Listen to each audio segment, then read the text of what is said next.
Chapter 234. Failure?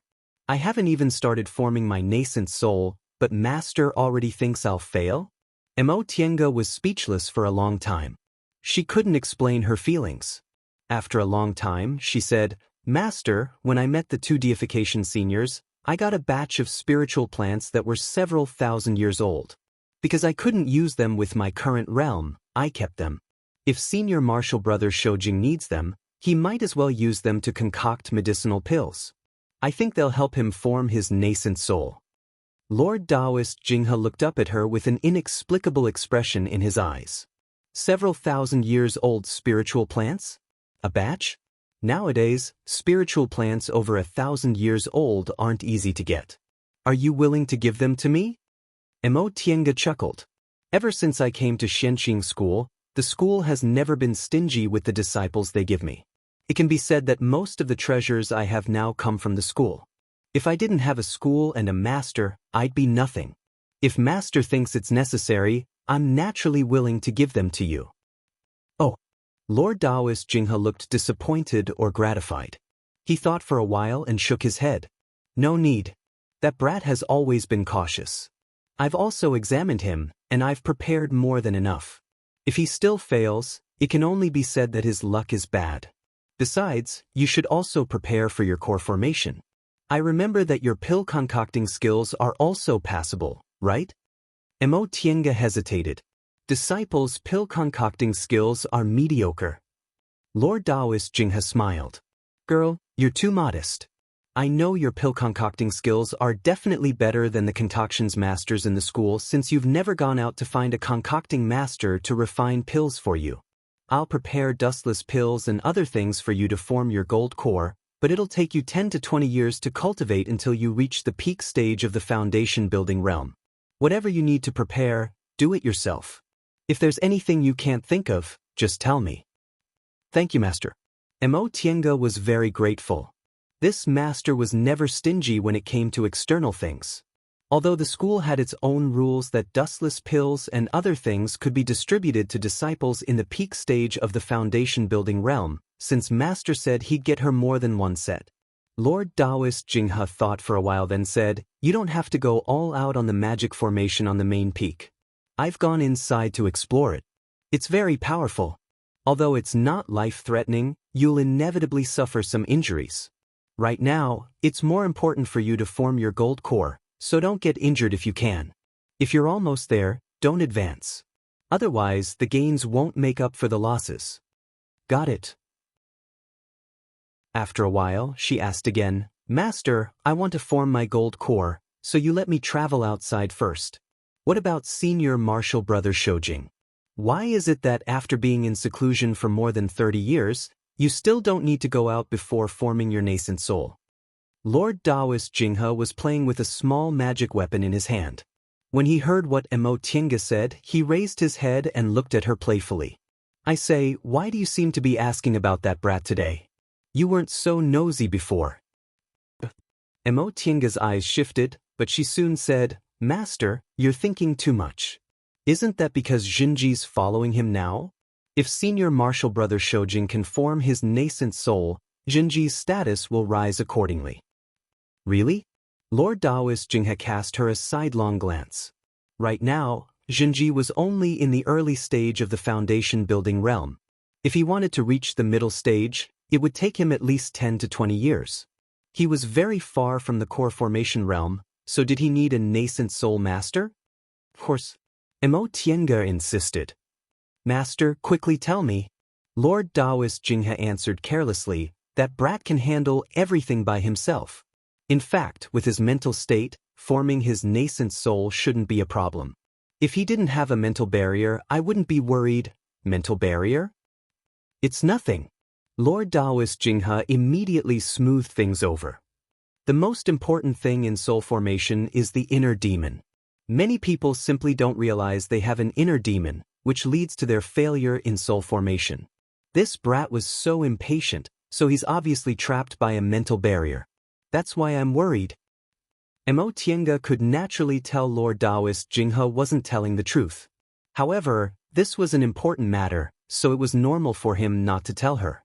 The most important thing was that she talked about this in a roundabout way because she wanted to see whether senior martial brother Shoujing mentioned that medicinal pill to her master. Now, it seemed her master's reaction was very normal. He probably didn't. In addition, she mentioned the 2 deification cultivators. If they asked in the future, she could explain the source of the medicinal pill's materials. With that thought in mind, she found an excuse to leave. Xiaohua just burned the medicinal fields. I'll go see if Xiuqin and the others have finished cleaning. Didn't you want to talk to Master? Why are you leaving after saying a few words? I'm done. Mo Tiange didn't even look back and walked towards the back. Lord Daoist Jinghe was left muttering, "These children, each one is stranger than the other." Mo Tiange regained her cheerful mood after realizing everything was fine. She walked towards Mingxin residence, but she found Wan Mingzhu still standing there. This woman, who Mo Tiange thought was arrogant and despotic, was currently dazed. She stared blankly at the maids bustling about inside Mingxin residence, her gaze filled with disappointment. Wan Mingzhu seemed startled to see her coming. Seeing as she didn't seem to want to greet her, Mo Tiange didn't say anything and was about to enter Mingxin residence. Behind her, Wan Mingzhu suddenly called out, "Martial Uncle Mo." Her voice didn't contain any other emotions, so it sounded a lot cuter. Mo Tiange turned around. "Martial nephew Ruan, is there something wrong?" Wan Mingzhu bit her lip. After hesitating for a long time, she finally said, "Martial Uncle Mo, would you like to come to my Zhili building?" Mo Tiange was stunned. She almost thought she heard wrong. Is this really Ruan Mingzhu? When she heard me call her martial nephew Ruan, she didn't show any emotions at all and even asked me to come to her building with a slightly pleading tone. "Martial Uncle Mo?" Wan Mingzhu shouted again, her pleading tone becoming stronger. "They don't want to talk to me. I just want to talk to someone." Mo Tiange turned around to look at her courtyard. Xiuqin and the others were still busy. It wasn't a big deal if they got dirty. They could be fixed with a few small spells. However, the 2 spiritual beasts also trampled on the medicinal fields just now, so it would probably take some time to deal with them. She muttered to herself for a moment, then said, "All right." Wan Mingzhu was delighted to hear that. She stood up and led the way. "Martial Uncle Mo, let's go." Mo Tiange followed behind her. While walking towards Zhili building, she was on guard. Although she didn't think Wan Mingzhu could do anything out of line, she was, after all, a famous domineering master who dared to do anything. Zhili building wasn't far from Mingxin residence. It was also a similar small courtyard, but the things inside were much more luxurious. Wan Mingzhu invited Mo Tiange inside, then clumsily led her into the small hall and asked her to sit down. Mo Tiange saw that Wan Mingzhu didn't make the slightest mistake in this matter, so she was obviously well-mannered. It was just that she was used to being domineering and didn't want to do it. Seeing that Wan Mingzhu also sat down but didn't even have a cup of tea, Mo Tiange was somewhat speechless. Although foundation building cultivators like them were above the common people, drinking tea was a kind of habit and was also the way to treat guests. Martial Uncle Mo sitting in front of her, Wan Mingzhu lowered her head. "I've been away from the group for 60 years. The place I live in is also remote, so I don't know anything about the group. Can you tell me?" Mo Tiange asked faintly, "What do you want to know?" Wan Mingzhu raised her head and looked at her. "For example, when did you enter the group, why Grandmaster accepted you as his disciple, and so on." Mo Tiange shook her head. "I've been in the group for almost 40 years. As for why he accepted me as his disciple, you might as well ask your Grandmaster himself." Wan Mingzhu stared at her with a strange expression. "Could it be that your aptitude is extraordinary? What was your cultivation level when you entered the group?" So, Mo Tiange answered perfunctorily. "When I entered the group, I hadn't built my foundation yet. When I entered the group, my master bestowed me a foundation building pill, so I succeeded in building my foundation." 40 years. Wan Mingzhu mumbled. "From the aura refining realm to the late stage of the foundation building realm in 40 years? Grandmaster, no wonder." Mo Tiange watched as Wan Mingzhu's expression changed. She seemed to be struggling fiercely in her heart, so Mo Tiange said faintly, "Martial nephew Ruan, Everyone has their own fate, it can't be forced. What Tiange said made Ruan Mingzhu suddenly lose control. She slammed the table and said loudly, "Are you sure I'm inferior to you?" Tiange raised her head and stared coldly at her. Realizing her attitude, Ruan Mingzhu hastily smiled. "Martial Uncle Emo, I'm sorry. This young lady actually knew how to apologize to others?" Tiange raised her brows. "It's nothing. What else did Martial Nephew Ruan say? If you're done, I'm going back to Mingxin residence." "Martial Uncle Emo, don't go." Ruan Mingzhu begged again. "I was just in a daze just now and said the wrong thing. Don't leave me alone." Tiange found Ruan Mingzhu's pitiful and unconcealable jealousy and hatred very funny. "Then what do you want to say? Just say it quickly." Seeing as Tiange's expression softened, Ruan Mingzhu finally remembered to pour a cup of tea for her. She bustled about in a flurry before a cup of tea was delivered to Tiange. "Martial Uncle, drink some tea." Tiange nodded. She stared at the tea with a slight frown on her face. This young miss almost flipped the table over just to pour tea, but she unexpectedly couldn't even do this kind of thing. Tiange couldn't help but sigh inwardly. If she were Lord Daoist Jinghe, she really wouldn't know what kind of headache she'd have. "Martial Uncle Mo," Ruan Mingzhu, who was sitting across from her, said weakly with her head lowered, "I really don't understand. Why does everyone say I'm wrong? Fine, I'm really wrong, but why didn't they say I was wrong before? No matter what I did, Grandmaster never said I was wrong. Now that I'm saying it, he's no longer willing to pay attention to me." She looked distressed. "I don't understand. I really don't understand. They're all unwilling to pay attention to me. What should I do? I've been in Yungang for 60 years. Every day I wanted to come back.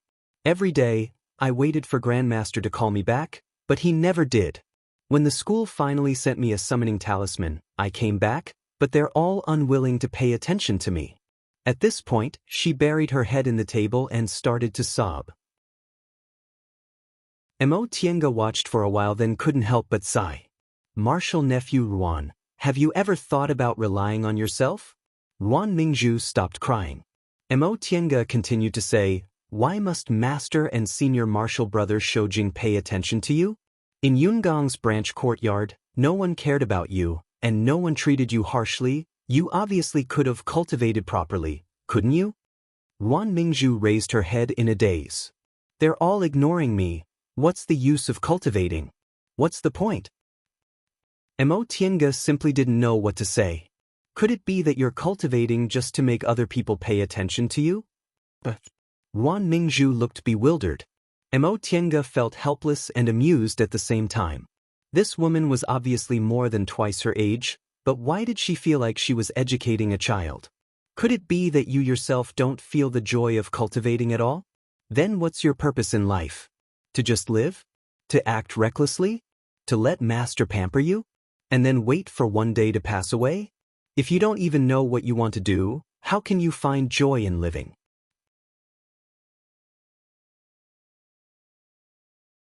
Chapter 235. After talking with Ruan Mingzhu, Tiange couldn't sit still anymore, so she went back to Mingxin residence. Xiuqin and Qingqi moved quickly and had already tidied up the medicinal field. When Tiange returned, she saw that the courtyard was empty. Xiaohua was curled up in the corner of the small hall, cultivating, and Feifei was walking back and forth around Xiaohua, looking very curious. Feifei was her contractual spiritual beast. Since she told her not to make things difficult for Xiaohua, she wouldn't do anything to it. Xiaohua was willing to let Feifei stay so close to it while cultivating, so it seemed he didn't want to hurt it. After thinking for a while, Tiange closed the courtyard door, opened the defensive formation, and made an illusion in her room. She then grabbed Xiaohua and Feifei and brought them into the virtual sky world. Xiaohua stopped cultivating. Seeing the virtual sky world it hadn't seen for a long time, it ran happily to look for the spiritual plants it liked in the past. Upon seeing this, Feifei hurriedly ran after it for fear that the things it liked would be taken away. The two spiritual beasts fought while running. After a while, they realized the things they liked were different, so they were no longer hostile toward each other. Mo Tiange was in a daze for a while when she realized the two of them were already rolling around together. Seeing this scene, Mo Tiange couldn't help but laugh. The feelings of spiritual beasts were really simple. If they liked it, they liked it. If they hated it, they hated it. They were fighting just now, but now they were playing around. And back then, Xiaohua was often left here alone by her, so it was always lonely. Now that it had Fei, it should be happier. As she thought about it, she thought about the mess outside. The medicinal pills she concocted for Xiaohua were discovered by Qin Shoujing. Jinji had a master, that troublemaker Wan Mingzhu, and master only said half of what he wanted to say. She rubbed the space between her eyebrows, feeling confused. Now, she was sure her master didn't know about the medicinal pills, but she wasn't sure whether that senior martial brother Shoujing suspected her or not. Anyway, she already told her master that even if he came to find her, she'd just push the blame to Zhong Muling. Speaking of which, they hadn't seen each other for more than 30 years, right? For her, it really wasn't a short period of time. Until today, she finally realized she was a sentimental person. Even after more than 30 years, she hadn't completely forgotten him. After letting her imagination run wild for a while, she shook her head, collected her thoughts, and began to cultivate. The 6th of June was not far away. Although her master said that she did not need to do her best, it was better to be prepared. With his mind focused on cultivation, a few days passed by quickly. When Xiuqin and the others came to summon her, it was already the 6th day of the 6th month. On this day, all of Xianxia School's foundation building disciples gathered on the main peak. Xiuqin and the others were no exception. Mo Tiange saw many familiar faces in the crowd. Han Qingyu, Wei Jiasi, Luo Fengxue, Yi Jingwen, Kuang Zhu, Zhan Bai. With such an important matter at hand, no one was in the mood to chat. They greeted each other and stood in line. Han Qingyu and the others were in the same group as Mo Tiange. Luo Fengxue leaned against Mo Tiange and chatted with her. Mo Tiange looked around and unexpectedly found Bai Yanfei in her group. After thinking for a while, she finally understood. Her group should be the one with the highest status among the foundation-building cultivators. Everyone was a disciple of a nascent soul cultivator, so Bai Yanfei was naturally here. After several decades of not seeing each other, Bai Yanfei had become a lot calmer. Although he still looked arrogant, he wasn't as frivolous as before. What made Mo Tiange feel relieved was that ever since she arrived, Bai Yanfei didn't even glance at her. It seemed he no longer had any feelings for her. Interestingly, there was a young girl standing not too far from Bai Yanfei. From time to time, she would glare at him with an angry expression. However, Bai Yanfei pretended not to see anything and didn't even bat an eye. Luo Fengxue, who noticed Mo Tiange's gaze, came over and whispered, "You should know this junior martial brother Bai, but you've never seen that junior martial sister Jiang, right?" Mo Tiange also whispered, "So that's junior martial sister Jiang from Peak of Drifting Clouds. I think she's not bad. Although she's not an outstanding beauty, she's still pretty and pleasant." Luo Fengxue chuckled. In terms of appearance, junior martial sister Jiang isn't bad. Unfortunately, her personality is similar to our senior martial sister Wan. Although Lord Daoist Xianin had already established his own group, Luo Fengxue still called him by his old address. Mo Tiange cast a sidelong glance at the other group. Seeing that Wan Mingzhu was in low spirits and didn't have any of her usual arrogance, she smiled and said, "It seems you really don't like that senior martial sister Wan. It'd be strange if I liked her." Luo Fengxue curled her lips and said, "Although second senior martial sister's personality isn't good, she's never harmed people. She harmed second senior martial sister so miserably, so how could I possibly like her?"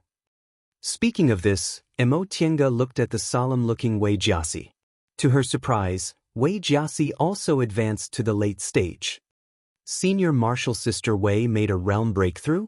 Luo Fengxue said, "Senior martial sister Wei finally understands. She's already more than 100 years old now. If she doesn't strive to form her gold core as soon as possible, it'll be difficult for her in the future." At this point, Luo Fengxue asked her again, "Tiange, how did your cultivation level advance so fast?" We built our foundation together, but I'm still in the early stage while you're already in the late stage. Doesn't this mean that after several decades, you'll be a whole realm higher than me? Although she loved power, she wasn't lazy when it came to cultivating. Every day, she would spend half of her time cultivating.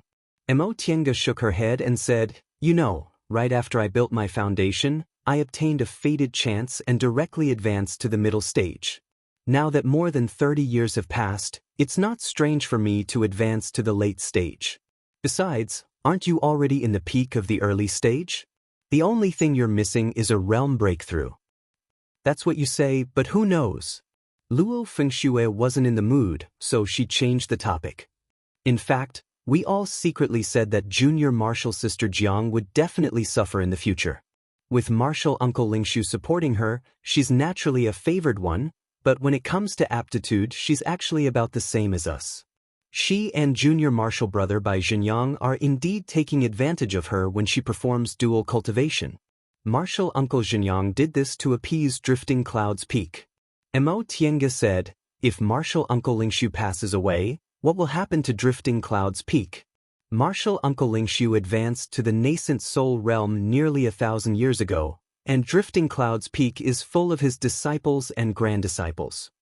Luo Fengxue curled her lips.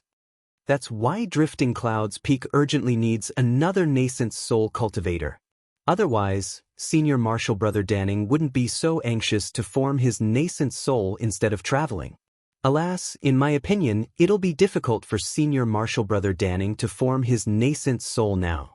Although Luo Fengxue was a foundation-building cultivator, she was the chief steward of Sweet Dew Peak, so she knew a lot more than ordinary foundation-building cultivators. Upon hearing this, Tiange couldn't help but ask, "Did you hear this from martial uncle Xianin?"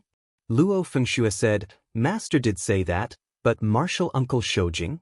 She hesitated for a while before continuing, "I'm afraid it's also difficult." "Then why do you want them to enter closed-door meditation to form their nascent souls now?" Tiange was puzzled. Forming a nascent soul isn't like forming a gold core, it's very dangerous. If they fail to overcome their inner demons, it's also possible that they'll die. Luo Fengxue shook her head. Who doesn't face danger when forming their nascent soul? Even my master struggled through it. If he fails, it's also fate. She paused for a moment, then said with a smile, "In fact, I think martial uncle Shoujing will succeed. With martial uncle Shoujing's temperament, he must do everything perfectly before continuing to the next step." Tiange didn't say anything. Luo Fengxue didn't know, but she knew her master wasn't optimistic at all. Right, I should call him senior martial brother Shoujing now. I'm not used to it, but in any case, I'll have to call him martial uncle soon. Luo Fengxue patted her head and said, "I changed the subject again. What did I say just now?" "I was talking about junior martial sister Jiang," Tiange reminded her. "Oh, I'll make a bet with you. In the end, junior martial sister Jiang will still marry junior martial brother Bai. Do you believe me?" Tiange smiled. "If I make a bet with you, wouldn't I be looking to lose? In the whole Xianqing school, who's more well-informed than you?" Of course. Luo Fengxue was proud of herself. She didn't forget to lower her voice. Last time, because junior martial brother Bai refused, junior martial sister Jiang wreaked havoc in Morning Sun Peak. In my opinion, junior martial sister Jiang most likely still has a good impression of junior martial brother Bai. Because of this, junior martial brother Bai's refusal made her feel embarrassed. Unruly junior martial sister Jiang and arrogant junior martial brother Bai. This combination made Tiange laugh. If that's really the case, we'll have a good show to watch every day. Who said it wasn't? Luo Fengxue chuckled. Besides, junior martial brother Bai actually doesn't have any moral integrity. Although he refused, what if martial uncle Zhenyang insisted that he and junior martial sister Jiang perform dual cultivation? Junior martial sister Jiang can be considered beautiful, so he'll definitely give in. At this point, Luo Fengxue curled her lips. In my opinion, martial uncle Zhenyang is the one who benefits the most. Now that he let junior martial brother Bai and junior martial sister Jiang form a dual cultivation relationship, everyone thinks he's kind, But this matter definitely won't only benefit peak of drifting clouds. Senior martial brother Danning's chances of successfully forming his nascent soul aren't high, and there aren't many other peak of drifting clouds disciples who have a chance. But junior martial brother Bai's chances of forming his nascent soul in the future are very high. When junior martial brother Bai forms his nascent soul, he can enter peak of drifting clouds. How great would that be? Mo Tiange was silent for a while, then said, but with junior martial brother Bai's current cultivation level, he'll need at least 200 or 300 years to form his nascent soul, right? During this time, our Xianxia school might have more than one nascent soul cultivator. At that time, wouldn't peak of drifting clouds be divided? Luo Fengxue was stunned. You're right. Even if that's the case, martial uncle Xianyang won't lose anything. Let's not talk about forming your nascent soul, let's talk about forming your gold core. In the past few years, many fellow disciples have reached the late stage of the foundation building realm. I reckon the medicinal plants gathering in the magic formation this time will be very competitive. Tiange, you have to be careful. Mo Tiange was puzzled. Why do I have to be careful? Luo Fengxue said, although there are a lot of spiritual plants left behind from the distant past era inside the magic formation, all of them have to be handed over. When the time comes for you people to form your gold cores, the school will still have to distribute the existing medicinal pills. There are only so many medicinal pills in total, so if you people divide them among yourselves, think about it. If you take a little less, others can take a little more.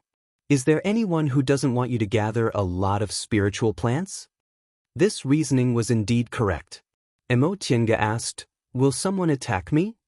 They won't go that far. The school rules forbid fellow disciples from killing each other. Luo Fengxue's gaze swept over the crowd. But it's very possible that they'll trip you up and stop you outside. She never expected that the school task she didn't take seriously would actually have risks.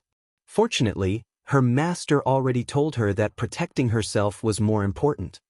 Come, there are some people you have to be careful of. I'll point them out to you.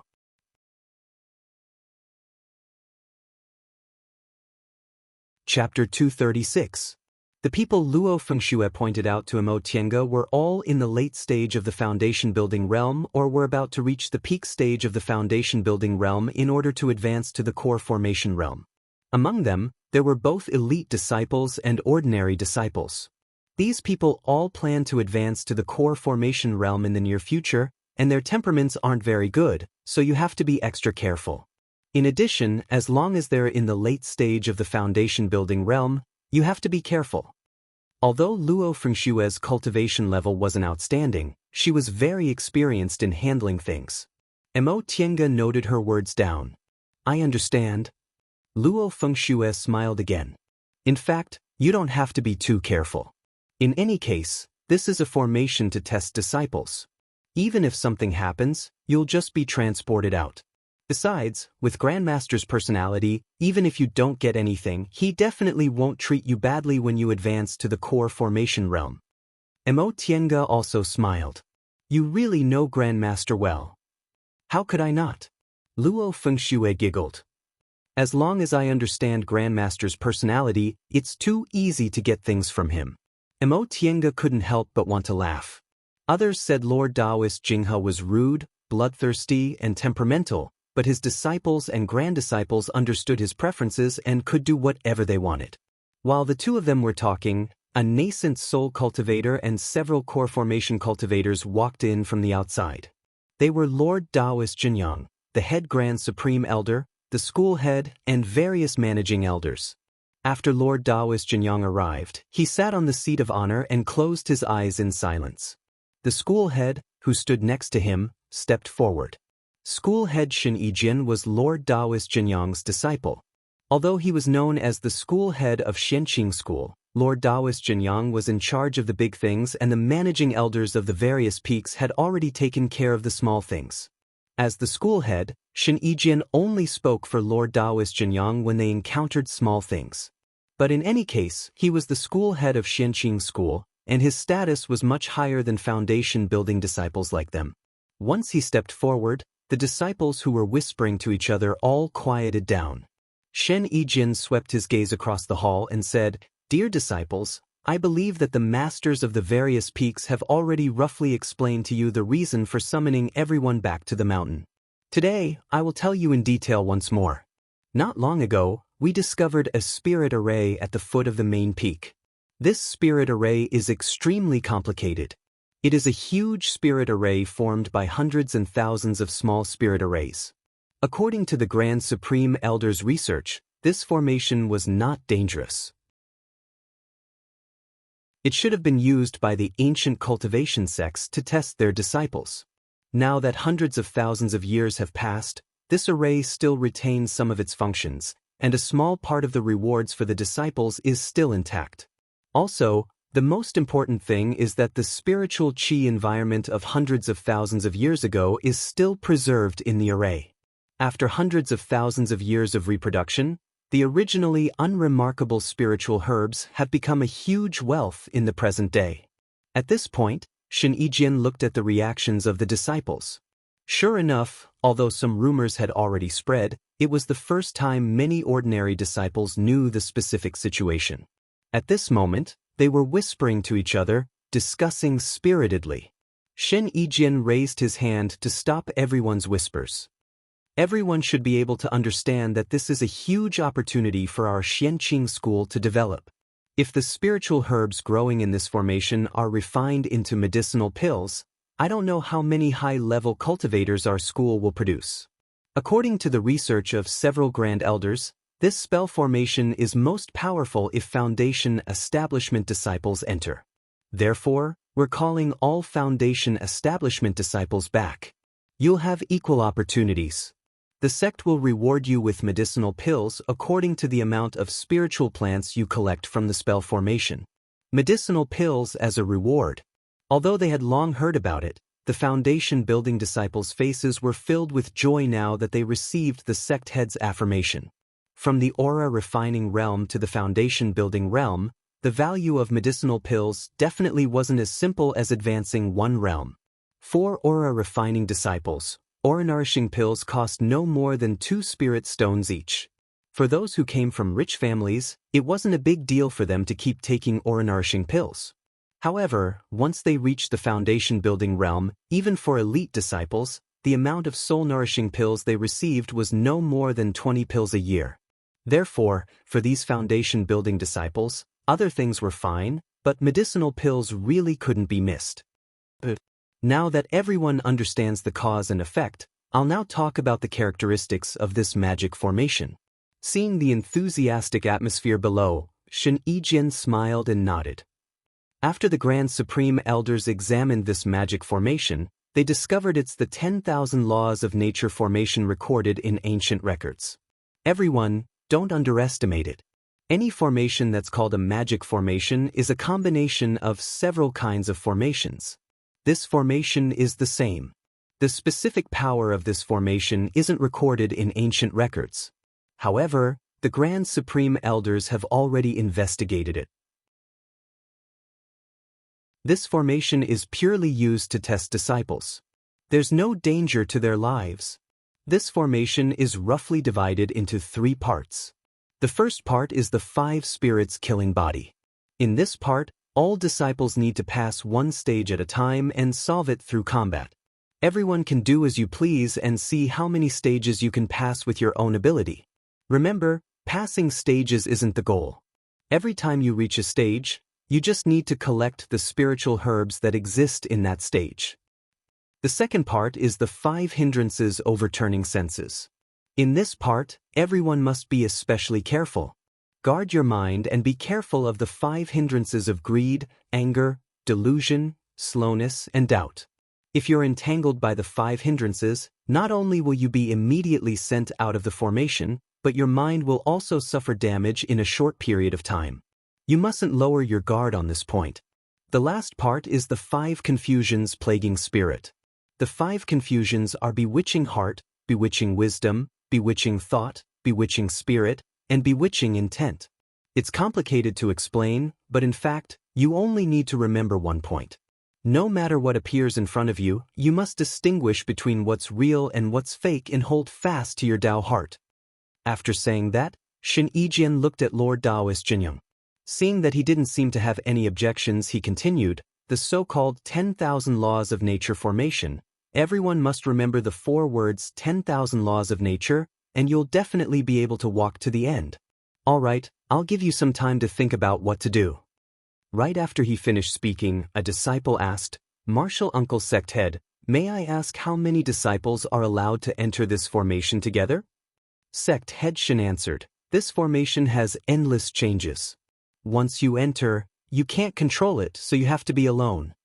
Upon hearing this, the discussions in the hall became even louder. Outsiders couldn't be trusted, but there were still some good friends in the cultivation group. When they went out to gain experience, they would feel a lot more at ease with their good friends by their side. If they were alone, they would have to face a lot more dangers. Mo Tiange and Luo Fengxue already knew about this, so they didn't think much of it. Another disciple stood up. Martial Uncle Sect Head, will we meet in the formation? Sect Head Shen stroked his beard and smiled. Of course. There are more than 300 of you.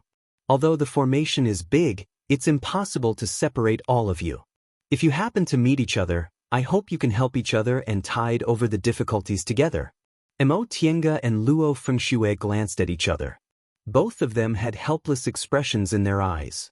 Although they were from the same cultivation group, there were also people they didn't like. Right now, they were all competitors. There might be people who helped each other, but there might also be people who hurt each other. They still had to rely on themselves for everything. After a long time, the scene gradually calmed down. Seeing that everyone had accepted it, Sect Head Shen said, since everyone's ready, let's enter the formation. Nearly 300 foundation building disciples came out of the hall in a single file, then boarded their flying magic tools. They then followed the sect head and several elders and flew down the main peak in a grandiose manner.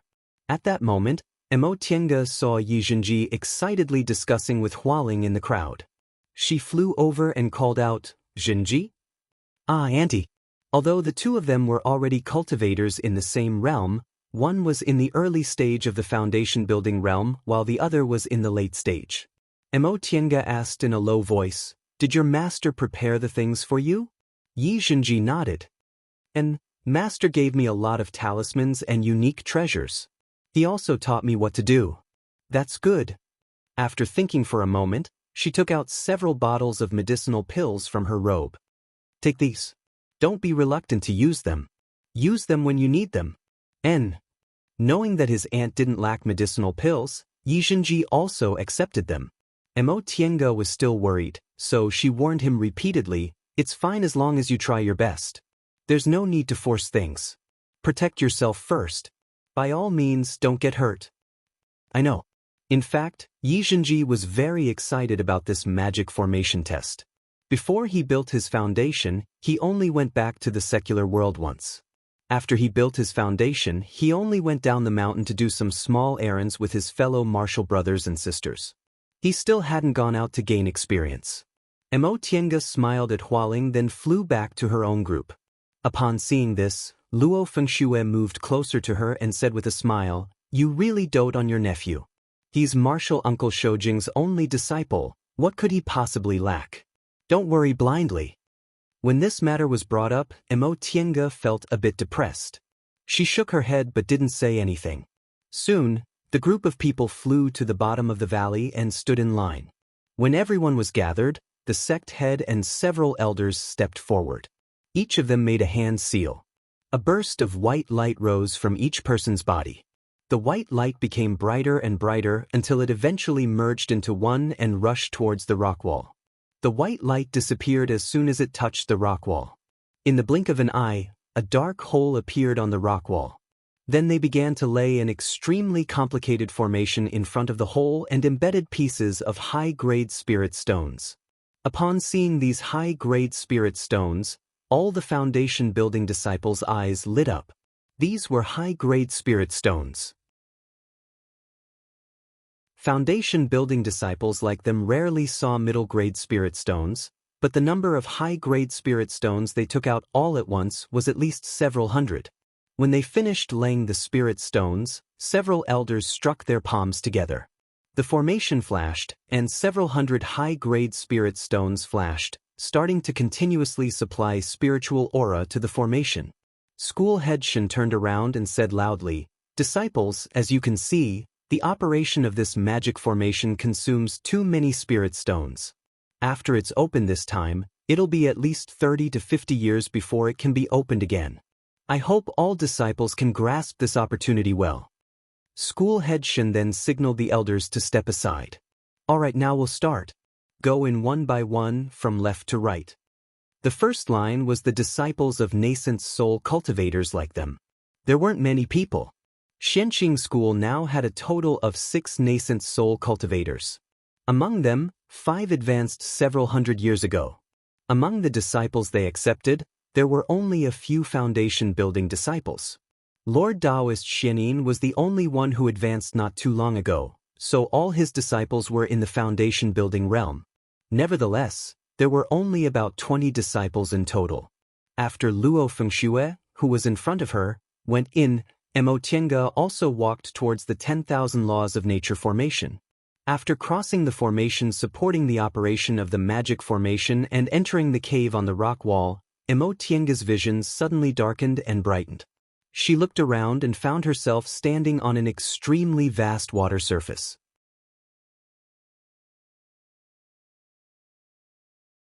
Chapter 237. The surface of the water was very calm and sparkling. The gentle breeze made Mo Tiange think of the sea she saw when she first arrived in Linhai. But she knew that was just an illusion. When it was angry, the waves would surge and swallow countless people in an instant. Luo Fengxue explained the so-called 5-spirit killing formation to her. There were 5 kinds of spiritual auras, each with a formation. Only by passing all 5 formations, metal, wood, water, fire, and earth, could she be considered to have passed the test. The 5-spirit killing formation had a very small chance of mutation. It could choose 2 to 5 kinds of spiritual auras and combine them into a new kind of formation. Her luck was very good. The formation in front of her didn't have any mutation and was just an ordinary water spiritual formation. But how could she break the formation? Metal gave birth to water, water gave birth to wood, earth restrained water, and water restrained fire. Therefore, she couldn't use the elements of metal and fire. It was better to use the 2 elements of wood and earth or magic weapons. Mo Tiange pondered for a while. Her magic weapons didn't have any clear 5 elements, so she might as well use talismans. Once she made up her mind, she took out an earth magic talisman and flew high. Looking down from above, the surface of the water was boundless, but there weren't any waves, so she couldn't see any danger. But the calmer it was, the more unusual it was. How could a formation specially used to test people's ability in fights of magical powers be calm? Mo Tiange made a hand seal and threw several talismans down. As soon as these talismans touched the surface of the water, they made deafening, rumbling sounds. Wind and waves finally rose. The surface of the water that was calm a moment ago immediately turned into monstrous waves that almost swept her down. The surging spiritual aura tried to cut her apart. Mo Tiange stopped in midair and steadied her mind. This formation was only the first test to enter the 10,000 laws of nature formation, so it couldn't be considered powerful. Under her continuous attacks of earth talismans and spells, the wind and waves soon lost their strength and gradually subsided. The water under her feet began to blur. Mo Tiange smiled. She had some confidence in formations. This 10,000 laws of nature formation was too big for her to understand, but what was so scary about a small 5-spirit killing formation? Just as she thought of this, a new formation was formed, and the smile on her face froze. After a while, she showed a bitter smile and sighed. Sure enough, she couldn't be too full of herself. In front of her was a raging gale, flashes of lightning, rolling sand and stones, and raging fire. She had obviously hit the jackpot. The metal, wood, fire, and earth 4 elements mutated formation. This time, she didn't have time to think about how to break the formation. Violent winds swept over, lightning struck down, and the spiritual light formed by the 4 kinds of spiritual auras all attacked her. She took out the white silk handkerchief, but it didn't turn into a brick wall. Instead, it slowly expanded and wrapped around her like a gauze. This was the method she had comprehended during her 10 years in the Dao Achieving Pagoda. Although it wasn't any better than the original brick wall, it was more flexible. Then she searched her Qiankuan pouch and tossed out 2 items. They were 2 stone sculpture puppets. After Mo Tiange obtained these 2 puppets, she went through a round of sacrificial refining and could already use them as she pleased. They were perfect for breaking through this 10,000 laws of nature formation. As soon as the 2 stone puppets landed on the ground, they brandished their giant swords and rushed towards the sand and rocks. They were extremely strong. In an instant, the sword chi that they brandished tore the sand and stones apart. Even the raging fire had to make way for them. But this still wasn't enough. Lightning came from metal, wind came from wood, earth gave birth to metal, and wood restrained earth. These 2 stone sculpture puppets were of the wood attribute, so they were helpless against the lightning and the violent winds. Mo Tiange thought for a moment, then opened her spiritual beast pouch and released Xiaohua. Xiaohua was now a spiritual beast in the peak of the 3rd rank. It was no longer a 1st-rank spiritual beast that could only be used to provide her with concocting fire when she first caught it. With the power of its sun real fire, it already possessed the ability to fight as a spiritual beast. It was precisely because of this that Mo Tiange deliberately put it into the spiritual beast pouch and carried it with her instead of leaving it in the virtual sky world like before. Now, it finally came in handy. Xiaohua had already established a subordination contract with her. 1 person and 1 beast were connected, so Mo Tiange didn't need to say anything.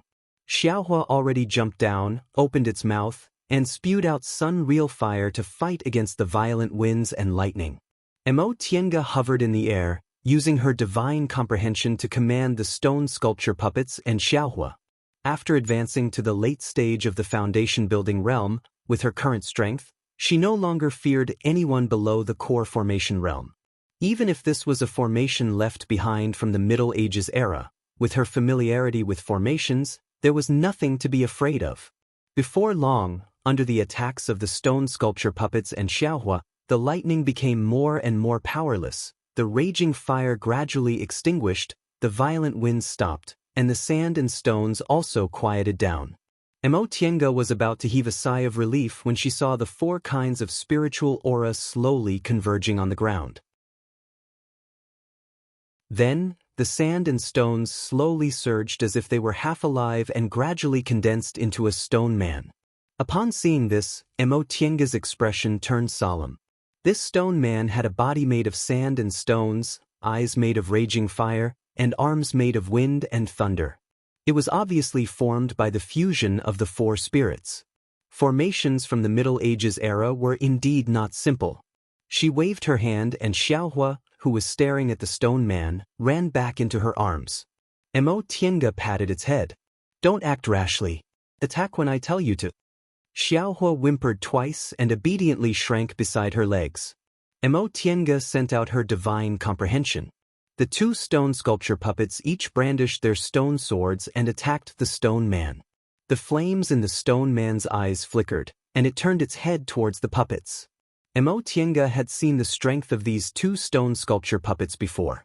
It wouldn't be an exaggeration to say they had infinite strength. At this moment, the stone swords ruthlessly slashed at the stone man, but the stone man didn't dodge and faced it head-on. Boom! With a loud, muffled sound, the stone sculpture puppets retreated several steps. They were actually beaten back by the stone man. Mo Tiange's expression was grave. Fortunately, these stone sculpture puppets were made of special materials. Although their strength wasn't a match for the stone man, they weren't damaged. Mo Tiange thought for a moment, then patted Xiaohua. "Xiaohua, attack it. Stay far away from it and don't let it touch you." Xiaohua grunted in response and leaped up from the side of her leg. Fire magic was cast on the stone man's body. The stone man's movements were slow. When it saw Xiaohua's spells, it didn't dodge or evade. Instead, it turned its body and faced Xiaohua's sun real fire with its body of sand and stone. Stone came from earth, and fire gave birth to earth. Mo Tiange didn't expect that the stone man formed by the 4 spirits actually had elementary intelligence. Mo Tiange raised her brows. She had never seen such a formation before. This stone man was formed by the fusion of the 4 spirits. The principle of mutual promotion and restraint between the 5 spirits couldn't destroy it. It was also incomparably sturdy and had infinite strength. Furthermore, it didn't have any divine sense. Mo Tiange couldn't use any of her attacking methods. Because she was in midair, the stone man couldn't fly, so it could only brandish its wind and thunder aura to attack her. Mo Tiange used the white silk handkerchief to protect herself while dodging left and right, racking her brains. Her spells couldn't work, her weapons couldn't work, and her soul-refining art couldn't work. What other methods did she have? Break the formation with a formation. Having made up her mind, Mo Tiange put her hands into her Qianquan bag, then raised her hands, throwing out several formation flags. These formation flags were full of formation-veined patterns using special beast blood.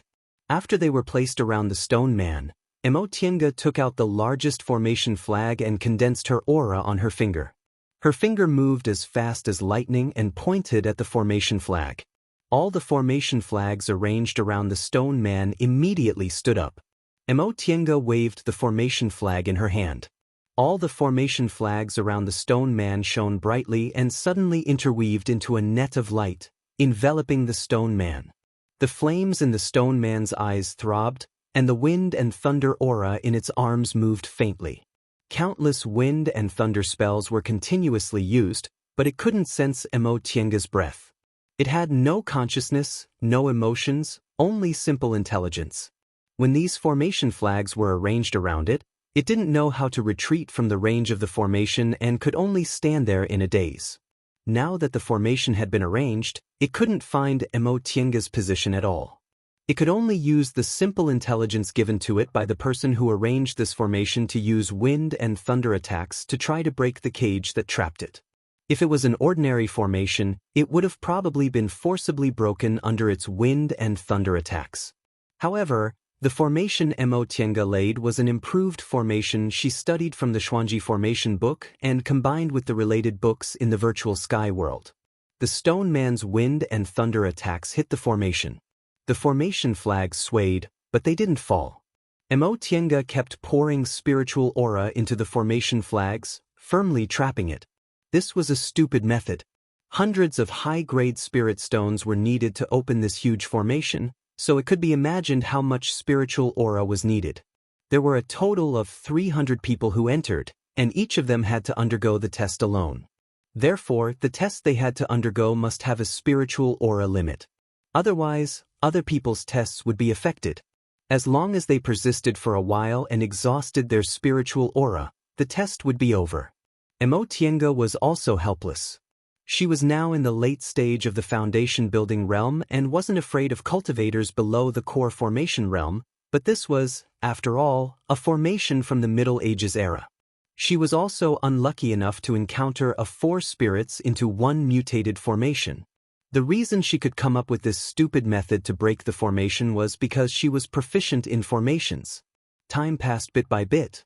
The sound of wind and thunder on the stone man's body finally subsided and it collapsed with a loud bang. The formation flags on the ground, which had been enduring the stone man's fierce attacks, also softened. Mo Tiange heaved a sigh of relief. Fortunately, she took the right step. Unfortunately, this stone man was really powerful, so the Xuanji disorienting formation could be considered destroyed. She picked up the destroyed disorienting formation flags on the ground and put them into her Qianquan bag. The scenery around her slowly changed. The wild scene just now gradually disappeared, revealing its original appearance. It was just a cave. The frightening thing was that after such a series of attacks, there wasn't even a trace left on the surrounding rock walls. Mo Tiange was lost in thought. This formation was really powerful, it was really unexpected. The several kinds of talismans she used in the formation, the 2 stone sculpture puppets' tremendous strength, and Xiao's sun real fire unexpectedly didn't leave a trace on the rock walls. It was clear that this formation could completely eliminate the power inside the formation.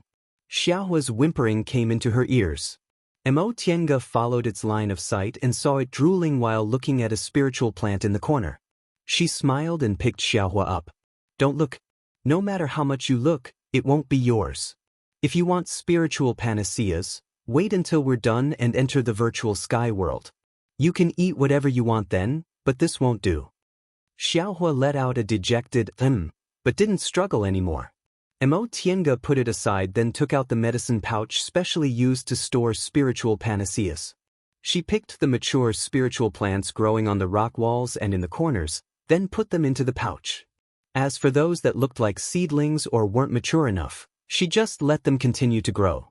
After she finished doing all this, she put the medicine pouch into her Qiankuan bag and walked towards the depths of the cave with Xiaohua.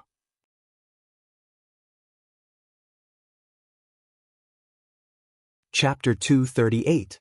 10,000 rays of sword light scattered, and the momentum of 1,000 directions remnant light was like a rainbow, killing countless ice-condensing beasts. In the end, these ice-condensing beasts turned into water vapor and dissipated in the air. Yi Jingwen raised his arm and drew the sword in his hand. Seeing the vast ice field under his feet gradually turning hazy and turning into a rock wall, he smiled. Although he didn't have any treasures, as a sword cultivator, he had never slacked on refining his natal sword. He practiced diligently every day, so he had always been confident in fighting techniques. This ancient formation was rather difficult, and because of this, successfully breaking it gave him a sense of accomplishment. His 20 years of hard work finally didn't go to waste. After breaking the formation, he waved his arm, and the sword in his hand flew back into the scabbard on his back. Then, he took out the medicine pouch distributed by the sect and carefully picked the spirit herbs growing around him. After a while, he scanned the surroundings with his divine sense. He turned around and saw that it was a cultivator from the same sect who was also in the late stage of foundation establishment. Yi Jingwen didn't pay much attention to him. Those who could break the formation in such a short time were the elites of the elites, so they usually had a tacit understanding in this situation. If they knew each other, they would work together. If they didn't, they would pretend they didn't see each other.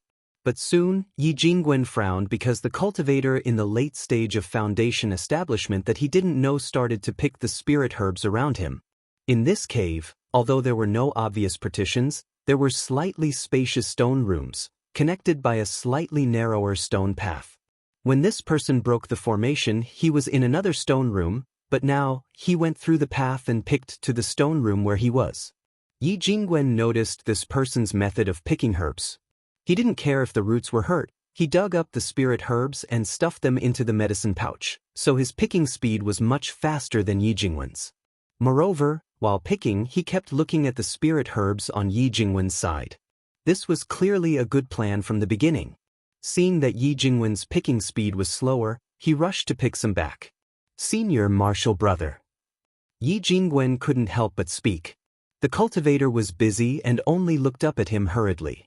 This attitude was simply treating him like a new foundation establishment cultivator. Yi Jingwen was infuriated. He coldly said, "Have you crossed the line?" Although the cultivator was busy, he said, "What's the hurry, junior martial brother? These elixirs don't belong to you alone. When we entered the array, the sect leader said that after we pass the test, we have to pick all the elixirs we see. Of course, whoever picks them belongs to them."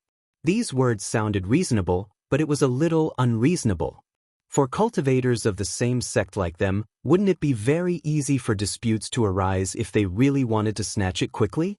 Therefore, there were some established conventions that everyone would abide by under normal circumstances. Not only did this person not abide by the rules, but he was also twisting words and forcing logic.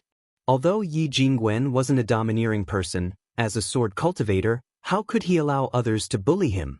He said coldly, "I've already picked the spiritual herbs here. Senior brother, please leave the stone room."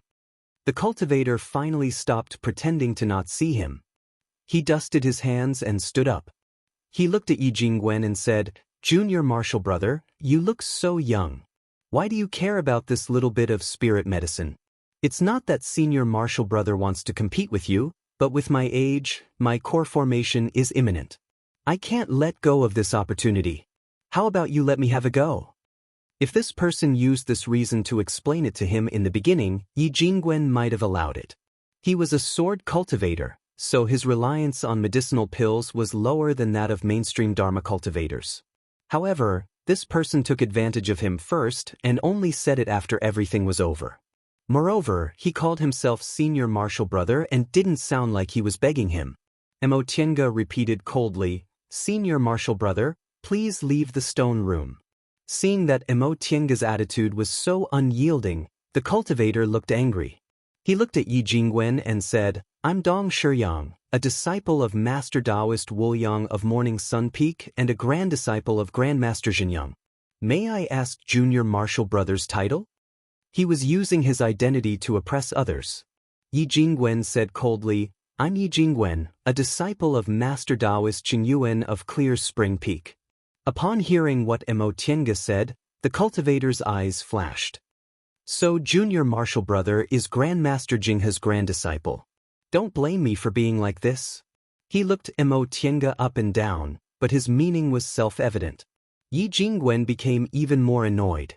Lord Daoist Jinghe's temper wasn't good, so his reputation wasn't very good. However, he never bullied his disciples.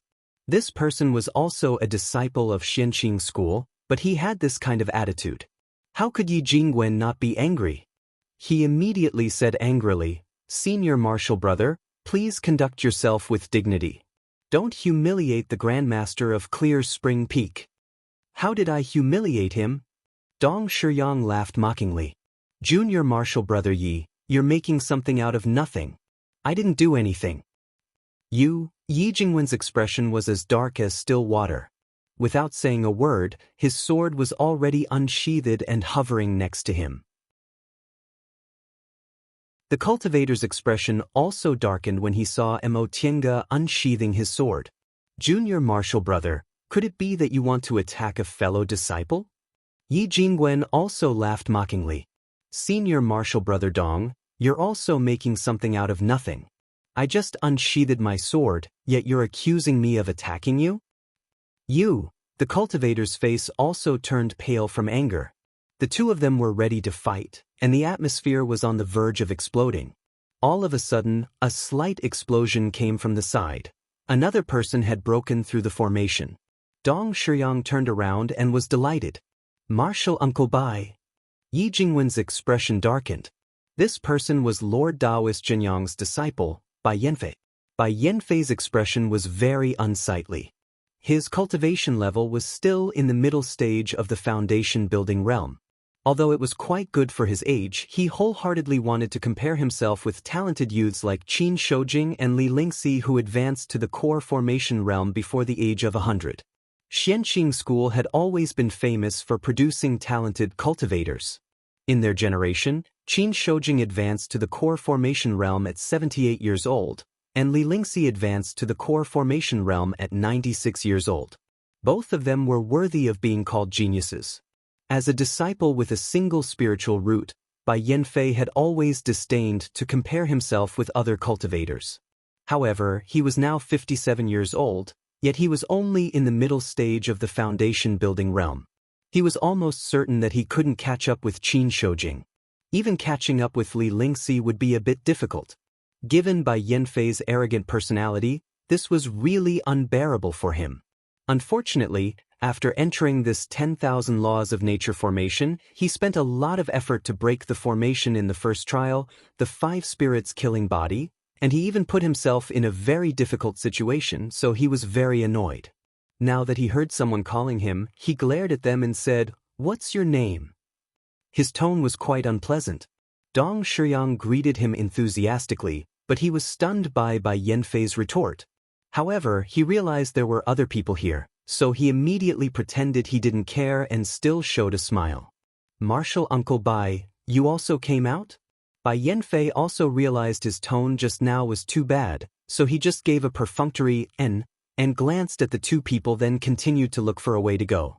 How could Dong Shiyang let him leave like this? He immediately said, "Martial Uncle Bai, aren't you going to pick medicinal plants?" Bai Yanfei actually didn't care much about the reward this time. His master was Xianxia School's head Grand Supreme Elder, and he himself had excellent qualifications, so he never lacked medicinal pills. Nevertheless, picking medicinal plants was his main task this time, so when he heard Bai Yanfei's words, he just casually picked 2 plants. Yi Jingwen's complexion turned even greener. Bai Yanfei didn't pick the medicinal plants from the stone room he came out from. Instead, he just happened to walk to his side and squatted down to pick them. Seeing Dong Shiyang casting him a complacent glance, Yi Jingwen's expression darkened and he called out, "Martial Uncle Bai." Bai Yanfei didn't care at all. He just let out a lazy N, because he thought Yi Jingwen was greeting him just like Dong Shiyang. But then, he heard Yi Jingwen say, "Martial Uncle Bai, as an elder, shouldn't you abide by the rules?" Although he tried his best to restrain his anger, his words still carried some anger. Bai Yanfei stopped, stood up, and turned around. He stared at Yi Jingwen with a frown. "What do you mean?" Yi Jingwen said, "If you want to pick medicinal plants, you should pick the medicinal plants from the stone room you came out from. This is the place I'm picking. It's fine if you don't restrain the disciples of Morning Sun Peak, but how can you break the rules?" For a moment, Bai Yanfei didn't seem to understand what Yi Jingwen was talking about. He turned to look at Dong Shiyang, but he saw Dong Shiyang looking at him with fear and trepidation. His attitude was completely different from Yi Jingwen's. With this contrast, Bai Yanfei's dissatisfaction towards Yi Jingwen also emerged. "What's wrong with you? Since you're calling me Martial Uncle Bai, how can you talk like that?" Yi Jingwen was currently in a fit of anger. Seeing that Bai Yanfei not only didn't correct his behavior but also reprimanded him with the tone of an elder, Yi Jingwen sneered. "That depends on how Martial Uncle Bai acts as a martial uncle. You took the lead in breaking the rules, yet you still want to put on the airs of an elder? When had Bai Yanfei ever been reprimanded like that?" Thinking back and forth, aside from his master, only a certain woman from Clear Spring Peak had ever reprimanded him like that. However, that was a memory he didn't want to bring up. "You're so unreasonable. Of course these spiritual plants belong to whoever picks them. Why can't I pick them here?" Dong Shiyang chimed in from the side. "That's right. I also don't understand what this junior martial brother Yi is thinking. Presumably this is the rule of their Clear Spring Peak, but we're not from Clear Spring Peak, so why should we follow it?" Clear Spring Peak. These 3 words ignited Bai Yanfei's anger. He sneered. "So you're from Clear Spring Peak, like I said." Yi Jingwen was usually very proud of Clear Spring Peak, so how could he tolerate others insulting Clear Spring Peak? He immediately shouted, "Martial Uncle Bai, since you're a martial uncle, please show some self-respect." Bai Yanfei angrily said, "How can I not have self-respect? Disciple, do you not respect your elders?" "It was obviously you who spoke rudely to your elders, yet you still dare to say that I don't have self-respect?" Yi Jingwen fiercely glared at him.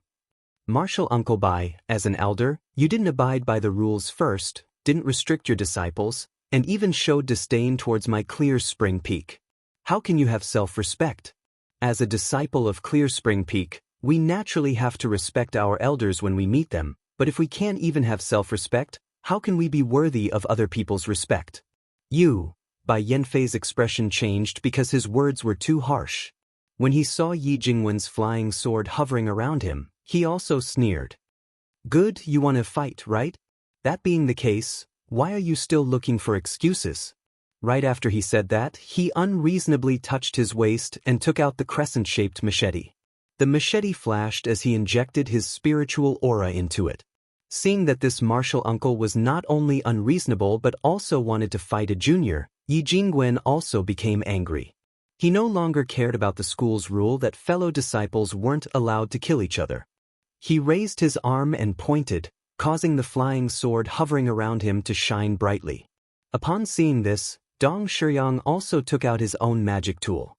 The situation could be triggered at any moment. Bang! A loud explosion was heard. Another disciple broke through the formation and was happily picking spiritual plants when he saw the 3 people facing each other not too far from him. He was shocked. Senior martial brother Yi. It was Luo Fengxue.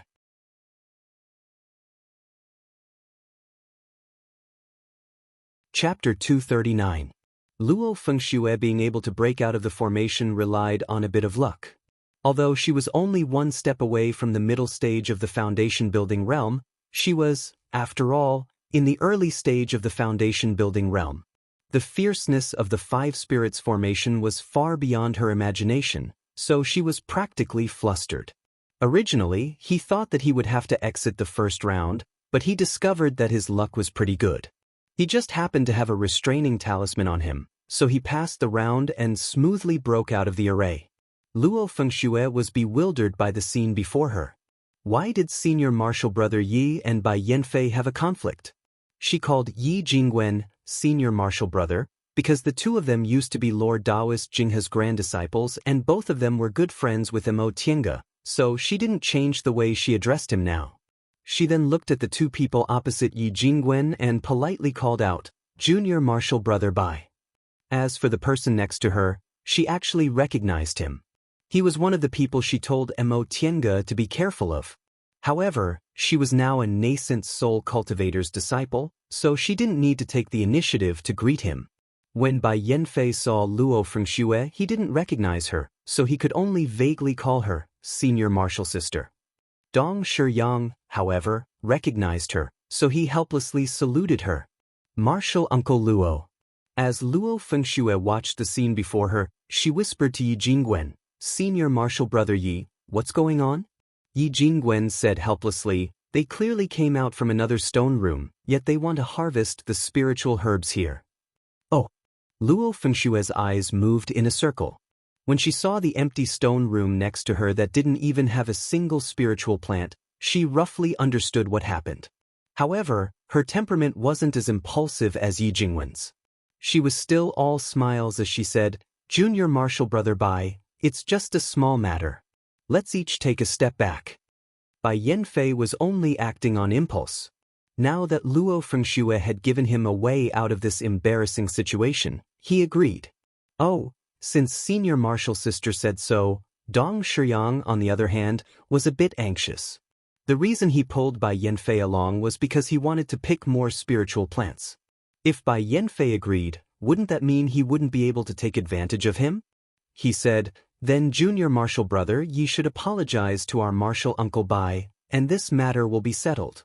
It would have been better if he hadn't said this. Once he did, anger appeared on Yi Jingwen's face again. "What did you say?" Dong Shiyang noticed that although Luo Fengxue's seniority was high, her cultivation level was low, so he already had a plan in mind. He ignored Yi Jingwen's angry expression and said, "You were disrespectful to martial uncle Bai, so you should apologize." Yi Jingwen fell into the trap. He said coldly, "Martial uncle Bai should be the one apologizing. Seeing that the juniors of Morning Sun Peak didn't follow the rules and even took the lead to cause trouble, I didn't ask martial uncle Bai to apologize, but you want me to? Or could it be that our Xianxia school is unreasonable and only looks at seniority?" When Bai Yanfei heard what Mo Tiange said, he originally felt a bit guilty, but his anger flared up again. "Junior, you're so unreasonable. Who told you to speak to me in such a tone? Don't tell me our Xianxia school has no seniority?" "Junior brother Bai. Senior brother Yi." Luo Fengxue hastily interrupted. She secretly glared at Dong Shiyang, but on the surface she said with a smile, "We're in the middle of a test. If you have something to say, you can talk about it outside." With Luo Fengxue smoothing things over, the two of them finally calmed down a bit. Just as they were about to find a way out of this embarrassing situation, someone else came. "Isn't this senior brother Bai? You think you're talented and have a transcendent status, so why are you quarreling with a junior? If word of this gets out, you'll really lose martial uncle Xianyang's face." A mocking female voice rang out. Everyone looked up. Luo Fengxue cried out inwardly. Why was this junior martial sister Jiang also coincidentally here? If these two people bumped into each other, wouldn't they be torn to pieces by heavenly lightning and earthly fire? Although Bai Yanfei was furious, he wasn't an unreasonable person. He was originally in the wrong, but he couldn't back down because of his pride. Now that he heard this junior martial sister Jiang's voice, he lost his reason again. He cast her a cold glance and said, What does it have to do with Junior Martial Sister Jiang whether I lose Master's face or not? As long as I don't lose your drifting cloud peak's face, that'll be enough. Or could it be that you're eager for me to lose drifting cloud peak's face? There was a hidden meaning in his words. If the two of them didn't have any relationship, it naturally had nothing to do with drifting cloud peak. However, if it would lose drifting cloud peak's face, it naturally meant the two of them had a relationship. Furthermore, he also added the words eager. He was obviously implying that this Junior Martial Sister Jiang was eager to have a relationship with him. Even ordinary women would be annoyed if they heard this, let alone this Junior Martial Sister Jiang, who was known for being unruly. Without saying a word, she took out a ribbon and was obviously about to attack. Luo Fengxue didn't know what to say. If Yi Jingwen and Bai Yanfei had a conflict, she could still mediate, but if this Junior Martial Sister Jiang and Bai Yanfei had a conflict, regardless of her identity, it would be best if she didn't intervene. Otherwise, she'd bring trouble upon herself. Therefore, as soon as she saw this scene, she pulled Yi Jingwen and quietly stepped back. This Junior Martial Sister Jiang didn't disappoint. She waved her ribbon and attacked Bai Yanfei. Her cultivation level was only in the early stage of the foundation building realm, but this ribbon was a magic weapon and was indeed formidable. Bai Yanfei didn't dare to underestimate it. He brandished his crescent-shaped machete, and the knife lights shone against each other, tearing open the spiritual aura barrier around the ribbon. The two of them fought back and forth, and the spiritual aura in the stone room intertwined. Upon seeing this, Dong Shiyang didn't know whether he should be happy or sad. If there were people in the stone room who hadn't broken the formation, there would be an illusory formation in the stone room, and they wouldn't be able to see the spiritual plants. That was why he wanted to freeload some from Yi Jingwen. However, now that there were people breaking the formation one after another, freeloading would be difficult, so he might as well try his luck elsewhere. Unfortunately, Martial Uncle Bai was fighting with someone, so it wasn't good for him to leave. While Dong Shiyang was anxiously pacing around, Luo Fengxue, who found him unpleasing to the eye, gave Yi Jingwen a meaningful glance and shouted, "Surnamed Dong, you dare to attack me?" Yi Jingwen, who had already noticed her meaningful glance, immediately answered, "Dong Shiyang. It's fine if you hit me, but why did you have to plot against Junior Martial Sister Luo?" Junior Martial Sister Luo is only in the early stage of the foundation building realm. As he spoke, he pointed his flying sword at Dong Shiyang. Dong Shiyang's expression changed. He shouted, "You!" Before he could say anything, Yi Jingwen's flying sword had already arrived in front of him. This was the scene Mo Tiange saw while she was picking spiritual plants all the way here. She was a bit dumbfounded. What's going on? Bai Yanfei and that Junior Martial Sister Jiang were fighting, Big Brother Yi was fighting with a late-stage foundation building cultivator, and Luo Fengxue had a secretly complacent expression on her face. "Tiange." Luo Fengxue saw her first and shouted, "Come quickly. Someone's bullying me." Upon hearing Luo Fengxue's shout, Mo Tiange had no choice but to walk over. "What's wrong?" Mo Tiange's face was filled with suspicion. Did Luo Fengxue's expression look like she was being bullied? Besides, although this cultivator was in the late stage of the foundation building realm, his skills in fights of magical powers were very ordinary. With Yi Jingwen here, how could he bully her? Luo Fengxue winked at Mo Tiange with a smile on her face, but she said with a bit of panic, "That person plotted against me just now. Fortunately, Senior Martial Brother Yi was here." Mo Tiange caught Luo Fengxue's gaze and looked at that person. He was one of the people Luo Fengxue previously warned her to pay attention to, so Mo Tiange immediately understood. She said, "Rest assured. Since he dared to bully you, we'll give him a bit of suffering." This Dong Shiyang was very slippery. Seeing that Mo Tiange was also a late-stage foundation building cultivator, he immediately shouted, "Junior Martial Brother Yi, Martial Uncle Luo, you've misunderstood." "I didn't." Yi Jingwen naturally wouldn't hold back. Taking advantage of the opportunity while Dong Shiyang was talking, his flying sword pierced through Dong Shiyang's defense and pierced his right arm. Dong Shiyang screamed in pain. Yi Jingwen withdrew his flying sword and said coldly, "This is a little lesson for you. It's better to behave yourself." Dong Shiyang, who was lying on the ground, saw that Bai Yanfei was fighting with someone and had no time to pay attention to him. Yi Jingwen, Luo Fengxue, and Imo Tiange were also watching him coldly from the side. How could he dare to say anything? He also didn't care if his face would look bad, so he just crawled up and ran away. Once that person left, Yi Jingwen's flying sword returned to its sheath. He walked back and greeted Imo Tiange. "Tiange, what a coincidence. You're also here." Imo Tiange smiled. "Unfortunately, I won't be able to watch this show." She then asked in a low voice, "What were you guys doing?" Luo Fengxue also told her what happened just now in a low voice. After listening to what happened, Imo Tiange couldn't help but laugh. "Turns out you're also not honest." Luo Fengxue covered her mouth. "I see this kind of thing a lot between disciples, so I borrow it from time to time. This person's heart isn't right, so it's not a big deal even if I wrongly accuse him." Using evil to control evil, Imo Tiange didn't express her opinion. Her gaze was fixed on Bai Yanfei and junior martial sister Jiang, who were fighting. Unexpectedly, she was able to see some tricks in their fight. Bai Yanfei's cultivation level was higher than this junior martial sister Jiang's, so he wasn't in danger. However, because of the school rules, he didn't seem to dare to hurt junior martial sister Jiang.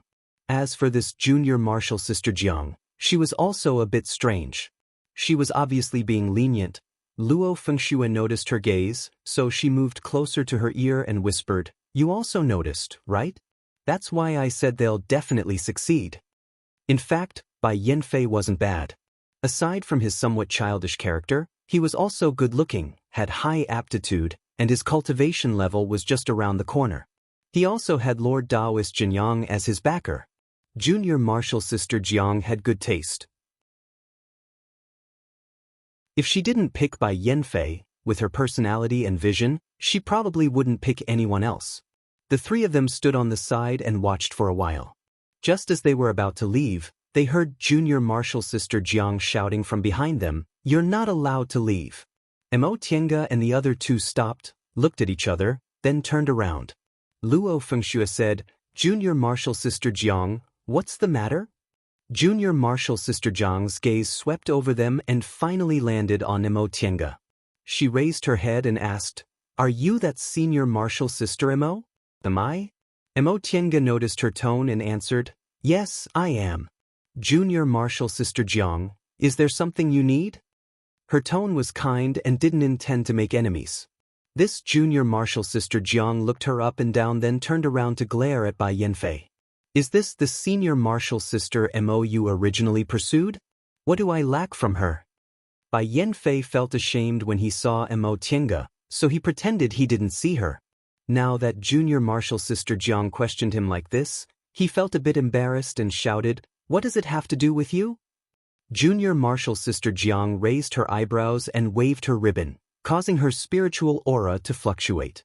"Bai Yanfei, I don't understand. What do you dislike about me, Jiang Min? Whether it's cultivation level, aptitude, or age, what's bad about me? Yet you keep thinking about senior martial sister Mo.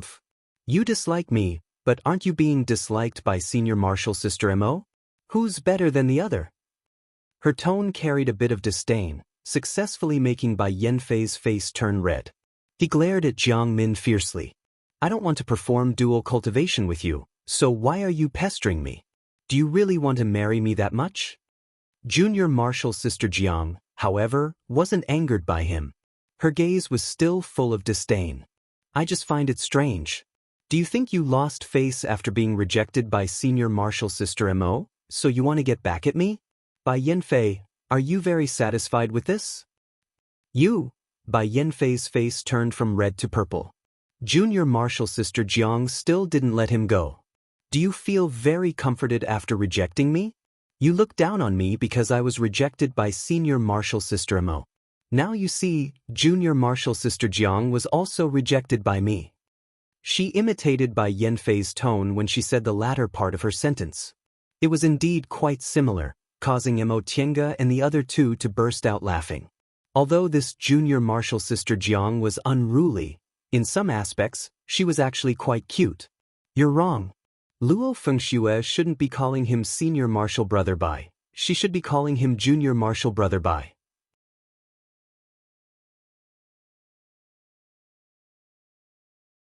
Chapter 240. Seeing the three of them laughing, Bai Yanfei lost his composure. He angrily said, Jiang Min, you're a woman, yet you don't care about your face. Junior martial sister Jiang continued to sneer. When did you ever give me face? Bai Yanfei, I've never been humiliated like this in my life. You made me lose face, yet you're blaming me for being shameless. Very few people would talk to Bai Yanfei so rudely, but the ones who spoke to him coldly were all women, especially when the last person who spoke to him like this was right next to him. He awkwardly glanced at the three people who were watching from the side, then fiercely glared at Jiang Min. Whatever you say, in short, this is how it is. After saying that, he turned his head and ignored them, angrily leaving. Junior martial sister Jiang laughed and followed him. Bai Yanfei, you admit defeat? Bai Yanfei said angrily, why would I admit defeat? Junior martial sister Jiang gave him a sidelong glance. You're too pretentious. No matter what you're thinking, you have to pretend to look down on everyone. Is that good for you? Jiang Min. Bai Yanfei shouted again. This junior martial sister Jiang spoke too rudely and didn't leave him any face. What's wrong? Do you feel uncomfortable? Junior martial sister Jiang didn't let him go and followed him reluctantly. If you admit defeat and take back what you said, I won't pester you anymore. Why? Bai Yanfei said angrily, you're unruly and hateful. You said I look down on people, but your nose is still up in the sky. I only snort a few times with my nose up in the sky, unlike you. If a bird flies above me, some unknown object might fall into your nose. You're a girl. Don't you think it's rude to say that? You're the one who said I'm unruly. So what if I'm rude? The two of them bickered as they walked further and further away. The three of them stood there for a while before regaining their senses. Luo Fengxue sighed and shook her head. Morning Sun Peak will be lively in the future. Mo Tiange pursed her lips and smiled. Aren't you very happy? Luo Fengxue smiled. When I'm free, I just watch a show. Yi Jingwen, however, shook his head. Don't celebrate too early. In my opinion, they might not succeed. Upon hearing what he said, Luo Fengxue tilted her head. But Yi Jingwen said, although this martial uncle Bai isn't much in other aspects, he is very persistent. Have you ever seen him go back on his word? Both Mo Tiange and Luo Fengxue muttered to themselves. In the end, they shook their heads. Yi Jingwen smiled. This martial uncle Bai values his face very much. His refusal to accept martial Uncle Zhang's offer is already set in stone. Our entire sect is well aware of it. If he were to go back on his word, wouldn't he be slapping his own face? Besides, martial Uncle Jiang was pestering him to the point that he couldn't stand it anymore. If he admitted defeat, he would lose face. That's why I said that it's hard to say who will have the last laugh. After pausing for a moment, he continued, actually, among us male disciples, we are hoping that martial Uncle Jiang won't marry this martial Uncle Bai. Luo Fengxue was curious. What do you male disciples say about junior martial sister Jiang? And what about this junior Bai? Although she had always been in charge of disciples' affairs, there were still differences between men and women. Some gossip couldn't reach female disciples' ears, so she took this opportunity to ask. Yi Jingwen said, oh, we all say that martial Uncle Bai relies on the fact that he's Grandmaster Xinjiang's disciple and has his eyes on the top of his head, making people not want to get close to him. As for martial Uncle Jiang, some people think she's unruly and willful, so it's best to keep a respectful distance from her. However, some people think she's beautiful and has a straightforward temperament. Although she's willful, she's also cute.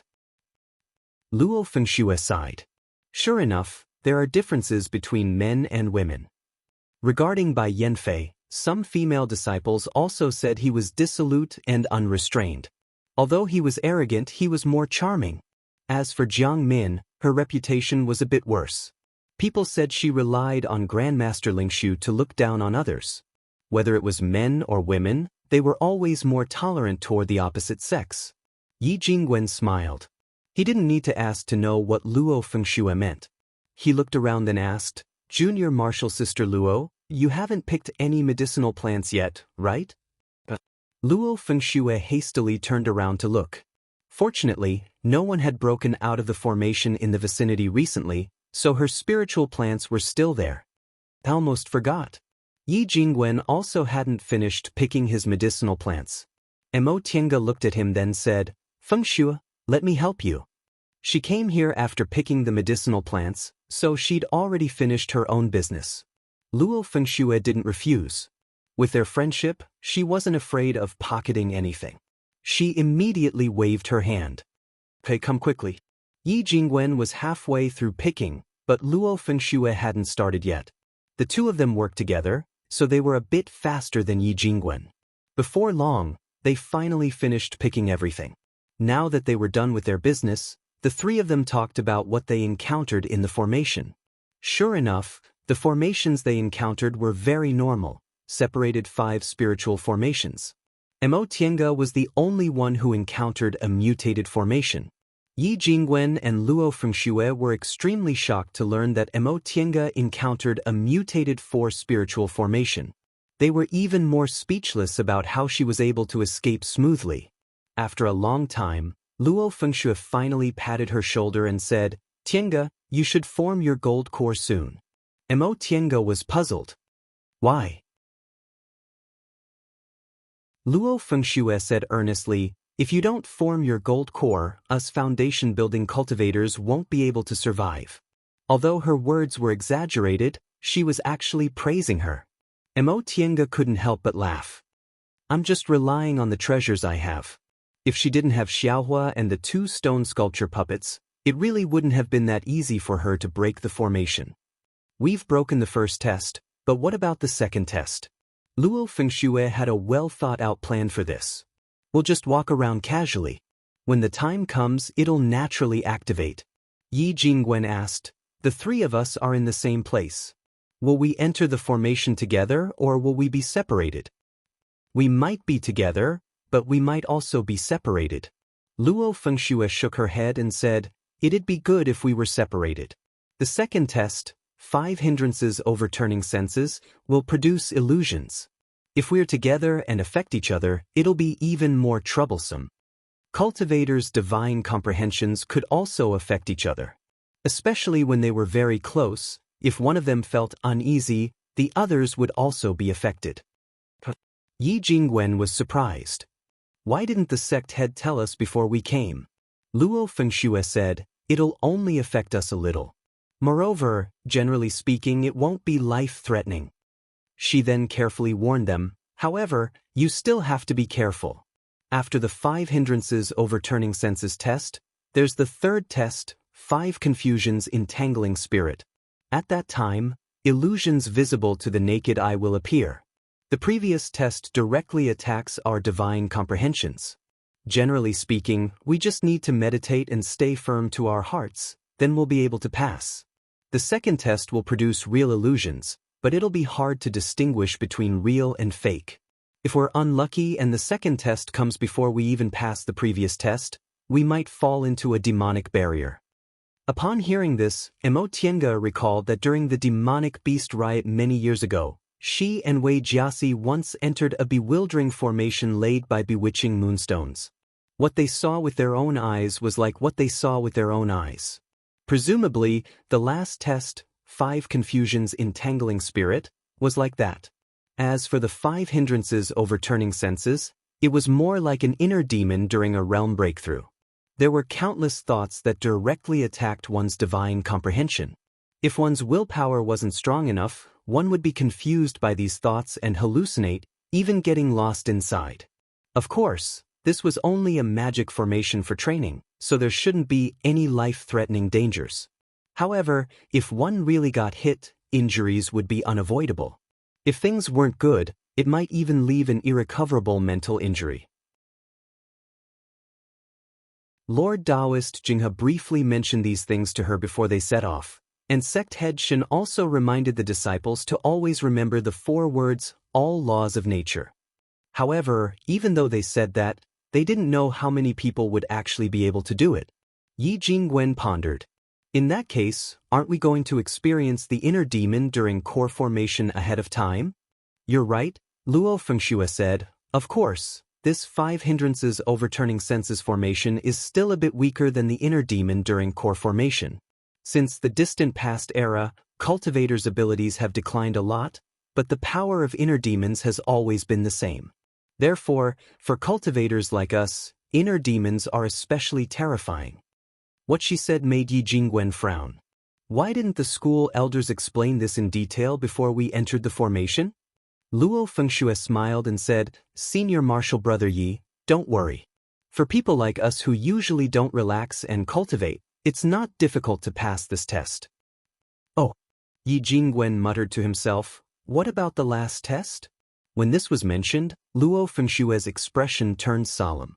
I reckon only a few people can pass the last test. That illusion was too real. In our school, even nascent soul martial uncles found it very difficult to pass the first test. As for senior martial brothers and sisters in the core formation realm, there were a few who persisted until the third test, but in the end, none of them could pass completely. It's that difficult? It wasn't just Yi Jingwen, even Imo Tiange was staring at her. Then is it safe for us to pass this test?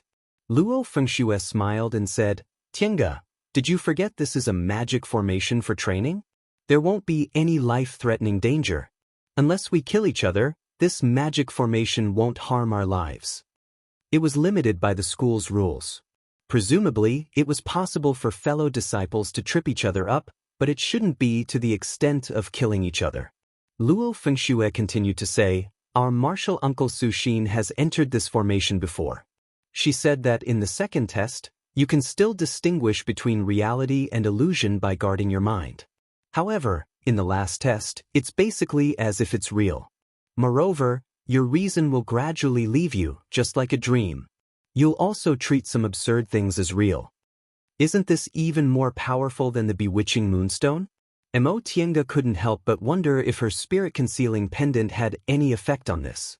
Yi Jingwen asked first, are things like heart-cleansing talismans and the like useful? They are, Luo Fengxue said with certainty, but it's hard to say how effective they are. Imo Tiange nodded, indicating that she understood. That's to say, we'd better not get too close or too far away from each other. It wouldn't be good if they got too close and affected each other's divine comprehension, but if they got too far away, they wouldn't be able to take care of each other. Luo Fengxue agreed. The three of us just happened to run into each other. It'd be too inexcusable if we didn't take care of each other. For the sake of safety, let's split up later. We'll keep a certain distance from each other.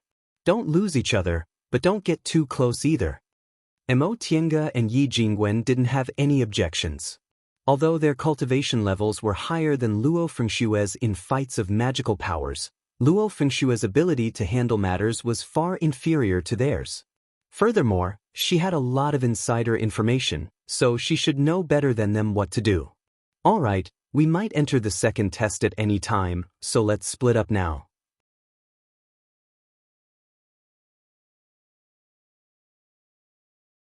Chapter 241. The three of them separated from each other about 100 feet away and followed her unhurriedly, neither too far nor too slow. In fact, to Imo Tiange, who spread out her divine sense, this distance was equivalent to nothing. However, it was better than nothing. If she restrained her divine sense, the influence of her divine comprehension would be reduced. Imo Tiange even looked forward to the second test. If nothing unexpected happened, after this matter was over, she would enter closed-door meditation until she reached the peak stage of the foundation-building realm and then try to advance to the core formation realm.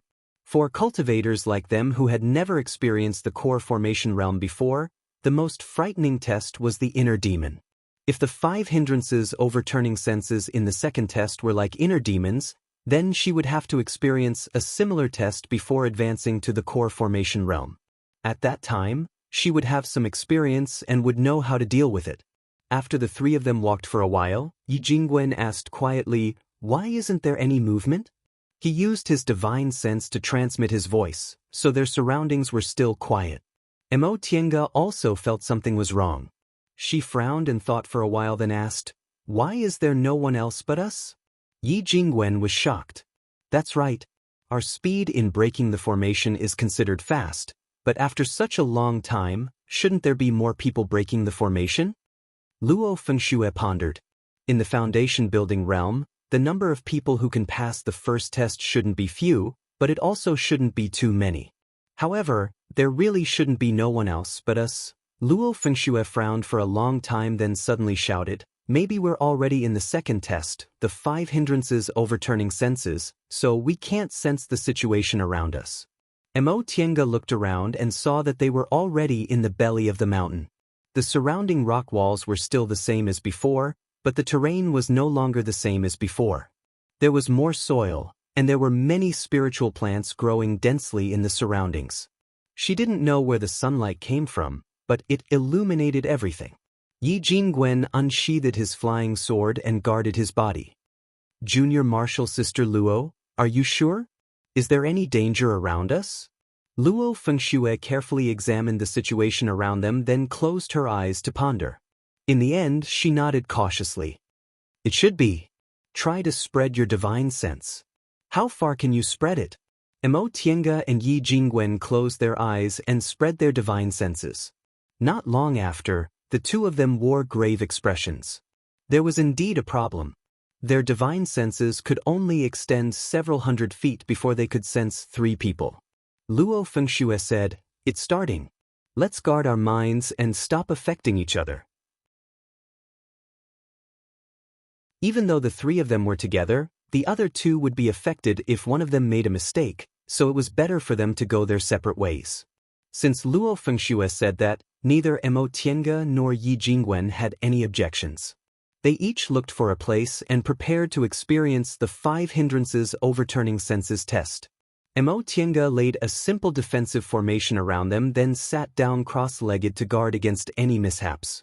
Closing his eyes, he cut off all the surrounding sensations and shut off his spiritual sense, focusing only on his own knowledge.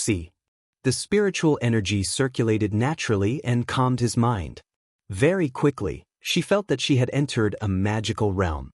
Everything around her was far away, and it was as if she was in an empty field. The wind was rustling, the wind was gentle, and she was the only person in the world. Mo Tiange also didn't expect that this time, she would actually enter the divine forgetting selfless state so coincidentally. The state of mind was a very mysterious topic. Generally speaking, this kind of state of mind was very difficult to communicate with others. When teachers taught their disciples, they could only guide them slowly, but everyone's feelings were different, so in the end, they still had to rely on themselves. The only way to cultivate one's state of mind was to see, hear, and see. Only by gaining some comprehension could one make progress. There was no other way. Mo Tiange didn't think she'd experienced much in the more than 20 years she'd been traveling outside. Most of the time, she was trapped in Bishuan Court's Dao-achieving pagoda. In fact, the pressure Ren Yufeng felt inside the Dao-achieving pagoda was also a kind of state of mind cultivation.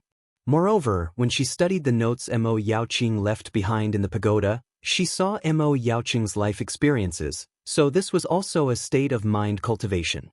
When she arrived in the secular world, she went to Yi Clan to check on second uncle's situation. Then, she happened to enter Ziwei's Immortal's cave and learned about Wanderer Ziwei's life as well as the ill-fated relationship between Yao Zixio and Shang Ron. Then, she went to the northernmost glaciers and encountered Ren Yufeng's incident. Finally, she arrived at the Eastern Sea. In these more than 20 years, Mo Tiange's state of mind had unknowingly reached a certain realm, so she easily entered the divine forgetfulness and anatta state in this 5 hindrances overturning senses test, which was similar to an inner demon. Mo Tiange didn't know how much time had passed, but in her hazy state, she seemed to have returned to the Mo family's village in Jin country. "Husband, do you really want to leave?" Although she was dressed like a married woman, the woman's face still retained the childishness of a young girl. She looked at the man in front of her reluctantly. This man was about 30 years old. Compared to his wife, he was indeed a bit older, but he was refined and had a calm demeanor. He had a mature charm that a young man in his early 20s didn't have. He looked at his young wife and comforted her. "Don't worry, I'll be back in a few days." But the woman wanted to say something but stopped. She lowered her head and said nothing. The man smiled gently. He took his wife's hand and placed it on her flat belly. "I'll try my best to rush back before the child is born. During this period of time, if you have any problems, just tell sister-in-law Wang. I've asked her to take care of you." The woman was a bit shy. "Husband, you already know?" "How could I not know?" He stared at his wife's belly, which still couldn't be seen. There was an imperceptible gloomy look in his eyes. "I hope this child can be safe and sound." Several years later, "Mother, why don't I have a father?" The little girl with bruises on her face asked her sickly and pale mother. Her mother, who was gently applying medicine on her, stopped when she heard this question. "Mother!" The woman regained her composure and shook her head. "Don't listen to their nonsense. Your father went out to do something. He'll come back when he's done." But the little girl was confused. Did father go to a very, very far place? He still hasn't come back? And very, very far. Therefore, she made a wish that day, hoping her father would come back soon. That way, no one would say she was a child without a father anymore. Then, Tinga, your father is back. That day was her birthday. Her mother cooked longevity noodles and fried a poached egg for her. She heard Auntie Wang's voice from next door. A man walked in from outside the courtyard. He looked travel-worn, but he had a smile on his face. Her father was exactly the same as her mother said. They were kind, gentle, and their smiles made her feel warm. "Tinga, you're Tinga." Her father lowered his body. "You've grown so big. I'm your father." Her mother came out of the room with tears in her eyes. Her father smiled, picked her up, and walked to her mother. "Come back. I'll take you away." Asterisk, asterisk, asterisk, her wish came true. Everything was vague, as if she was dreaming. However, she saw her father's appearance, and her heart was full of joy. This feeling of joy was real. Her father took her mother and daughter back to Kunwu to teach her cultivation. From the aura refining realm to the foundation building realm, her life was so smooth. She grew up, advanced to the core formation realm, and Yi family didn't decline. Later, she met a man. They liked each other and became dual cultivation partners. Later, she advanced to the nascent soul realm and traveled unhindered in the celestial pole, unrivaled by anyone. She had more and more things. No matter what she wanted, she would eventually get it. Kinship, friendship, love, family, cultivation level, spiritual treasures. Finally, she entered the deification realm and became a godlike existence in the world. She stood at the top of the world, looking down at the world below her. Everything was in her hands, but she felt empty, as if she hadn't obtained anything. She suddenly began to doubt whether everything was real or not. If it wasn't real, why did it feel so real? If it was real, why was everything in front of her always so blurry? She liked this feeling of completeness too much. There wouldn't be any deep regrets in the depths of her heart that couldn't be buried no matter how hard she tried. But why did she feel empty, as if she hadn't obtained anything? Suddenly, she felt a chill in her chest, waking her up from her beautiful dream. Emotienga opened her eyes, feeling a lingering fear. She had entered a state of selflessness and guarded her heart, but she still fell into the trap. She really didn't know what would have happened to someone with an unstable state of mind. She looked around and found 5 or 6 people sitting around her. Yi Jingwen and Luo Fengxue were also among them. Sure enough, Luo Fengshue's guess was right. In fact, they entered the second test not long after they walked out, but she was still at a loss, so she couldn't see the surrounding scene. This test made Emotienga realize that although she wasn't trapped in anger, obsession, slow-wittedness, and doubt, her greed was deeply buried in her heart. She wanted to return to her childhood, find her father, and have a complete family. She also wanted to enter the cultivation world smoothly instead of wandering around for more than 10 years. She wanted to have relatives, friends, and lovers. She wanted everything to be complete. She also wanted to succeed in her cultivation, advance to the deification realm, and laugh proudly in the world. As it turned out, she was actually this greedy. As it turned out, she never forgot these childhood regrets. Ever since she came to Xianxia school, her cultivation path had been very smooth, and she always thought she didn't have any other desires aside from the path of cultivation. As it turned out, she still had her greed suppressed in her subconscious. Thinking up to this point, cold sweat broke out on Mo Tianga's forehead. If she hadn't entered this 10,000 laws of nature formation this time, she wouldn't have realized there were flaws in her state of mind. If she tried to advance to the core formation realm like this, there would definitely be some twists and turns. Fortunately, she happened to enter this 10,000 laws of nature formation before she advanced to the core formation realm, so she realized the weakness of her state of mind. In the following time, she definitely had to solve this greed before she could advance to the core formation realm. After making up her mind, Mo Tianga closed her eyes again and continued to adjust her breath for a while. It was only after she regained her composure that she stood up and began to pick the spiritual plants around her. What to do next was a bit difficult for her. Yi Jingwen and Luo Fengxue were still here. From time to time, expressions of pain or happiness appeared on their faces. Obviously, they were still undergoing the test of the 5 hindrances overturning senses. They originally agreed to take care of each other, but her current situation was a bit special. It wasn't like what Luo Fengxue said. After the second test, she wouldn't directly enter the third test. If she stayed here, she didn't know what kind of illusion she'd have. What if she thought everyone around her was her enemy? After a while, no one around her was clear-headed. Everyone was still going through their own mental test. Mo Tianga thought for a while, then stood up and continued to walk inside. She had her doubts about whether she should stay or not, so she might as well do as she pleased. Besides, there were a lot of spiritual plants here, so it would be good if she could pick some more. As she walked and picked spiritual plants, she gradually walked further and further away. She gradually forgot where she was.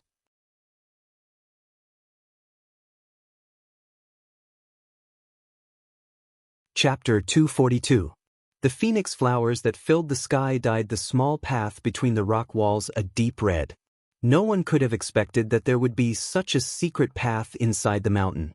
The path changed from light red to pink to dark red, and was surrounded by red envelopes of different shades. Mo Tianga took a closer look. This was a kind of phoenix tree with fallen leaves. Based on how lush it was, it probably grew from the Middle Ages until now. The branches of the fallen phoenix tree could be used to refine tools, and the flowers and fruits could be used to refine pills. It was truly a treasure. She opened the medicine pouch and slowly picked up the ripe fruit that had fallen to the ground. This was the most precious part of the fallen phoenix wood. Then, he picked the flowers and 1 or 2 branches that didn't affect the main trunk and put them into his jiankuan bag. Once she was done, Mo Tianga went back the way she came. However, she found that she could not remember the way she came. There were many forks in the rock walls of this mountain. For cultivators, this wasn't something difficult to distinguish. However, when Mo Tianga stood at the fork, she found that she really forgot where she came from. This feeling of loss was something she had never felt before. In the beginning, she suspected that she had not passed the second stage at all, which was why she had this feeling of not remembering the way at all. However, what he saw in front of him was too real. The fragrance of the soil, the brilliance of the phoenix wood, whether it was what he saw, heard, or touched, it was so real that he couldn't tell it was fake. Could this be the third stage? She pondered. The 5 confusions haunting spirit, everything she saw was an illusion, but it was no different from reality. Thinking of this, he made a prompt decision and found a place to sit under the phoenix tree. When you don't understand the situation, it's best to deal with it by remaining unchanged. Furthermore, the 5 confusions plaguing spirit was just an illusion. If he didn't see anything, he probably wouldn't be affected. She stuck a heart-calming talisman on her body and swallowed a soul-calming pill. After thinking for a moment, she took off the spirit-concealing pendant and held it in her hand. She then sat down cross-legged and closed her eyes, preparing to face the third test. Although the spirit-concealing pendant could still be used by hanging it around his neck, It would be more effective if he placed it on his palm, where it would be directly attached to his meridians. That dreamlike feeling appeared again. She was in a daze, as if her rationality had left her. She felt like she was about to fall asleep. "Grandmaster." In the haze, Imo heard a voice. She opened her eyes and saw Ruan Mingzhu through the sparse leaves and branches of the phoenix tree. Why was she here? Also, why did he call her Grandmaster? A moment ago, she was still thinking like that, but the next moment she felt there was nothing wrong with Ruan Mingzhu being here. Why did she feel there was something wrong with her? Ruan Mingzhu didn't see Imo. There was a sweet and innocent smile on her face. As she walked, she kept glancing at the people around her as if she was walking together with someone else. But the seat beside her was clearly empty. "Grandmaster." While walking, Ruan Mingzhu pouted and said, "Senior martial brother ignored me, but you didn't even talk to him." After a while, she seemed to hear the people beside her say something. She pursed her lips and said reluctantly, "Why do I have to learn from senior brother? We're only in our 20s, yet we're already at the foundation building realm. Are we afraid that we won't have enough time to form our gold core? In my opinion, it's not normal for senior brother to act like an old man at such a young age." After saying that, she paused for a while before covering her mouth and laughing, looking very happy. "In any case, I want to be happy. What's the purpose of cultivating? It's not for the sake of locking myself in a cave for seclusion." At that moment, Ruan Mingzhu had already arrived in front of the phoenix tree. She raised her head to look at the red phoenix tree, but she couldn't see Imo, who was sitting not far from her. "Wow, it's so beautiful. Next time, I must bring senior martial brother here to see it." After she said that, her expression became confused for a moment before she slowly revealed a smile. "Senior martial brother, I'll take you to see something. Aya, let's go, let's go." Then, she seemed to be pulling someone and walked all the way to the phoenix tree. "Look, isn't it beautiful?" After a while, she umphed and said with displeasure, "Senior martial brother, you're accompanying me to play now. Can't you focus a bit?" "Aya." Ruan Mingzhu's current smile was completely like a little girl's. She didn't have any schemes and was simply happy. "Senior martial brother, you'll be bored to death like this. I don't believe you like cultivating all the time. It's so boring." "Ha!" She reached out to pull that non-existent person. "Senior martial brother, you have to smile more. You look so good when you smile." Imo opened her eyes and stared at Ruan Mingzhu, who was not far from her. Her vision blurred for a moment, and a person quietly appeared next to Ruan Mingzhu. He reached out and stroked Ruan Mingzhu's head, saying, "Don't talk nonsense. We'll go back after we've had enough fun." Ruan Mingzhu turned her head. "But I don't want to go back. Senior martial brother, it wasn't easy for us to come out." The spirit-concealing pendant in her palm felt cold. Imo quivered and her mind became somewhat clear-headed, but she was confused by what she saw. Is this real or fake? Is it Ruan Mingzhu's illusion or mine? As soon as this thought emerged in her mind, the person in front of her slowly faded away. She secretly heaved a sigh of relief. It seemed she was affected by Ruan Mingzhu. Because Ruan Mingzhu was experiencing an illusion, she also thought of a person who should exist. After a while, Ruan Mingzhu's expression changed again. Her originally charming and cute little girl appearance disappeared and was replaced by an aggressive and angry look. "Do you think I don't know what you're thinking?" She angrily pointed at the phoenix tree in front of them. "I'm telling you, don't be delusional. Take a look at yourself. You want to steal my senior martial brother? In your dreams. You're still talking back to me? That's right. Even if I'm Grandmaster's grand disciple, so what? I can call you senior martial brother, but can you? Wei Jiasi, take a clear look at your identity." Imo wanted to hear more clearly, but her own mind was also starting to become muddled. Ruan Mingzhu's voice was both near and far. "Fine, I'll teach you a lesson today. What can you do about it?" Anger emerged on Ruan Mingzhu's face. She regarded the phoenix tree as Wei Jiasi and raised her hand, thrusting her sword forward. A leaf was cut off from the phoenix tree. Mo Tiange wanted to stand up, but she discovered that her consciousness was hazy. What's going on? Fortunately, Wan Mingzhu stopped. A mournful expression appeared on her face. Grandmaster, what did you say?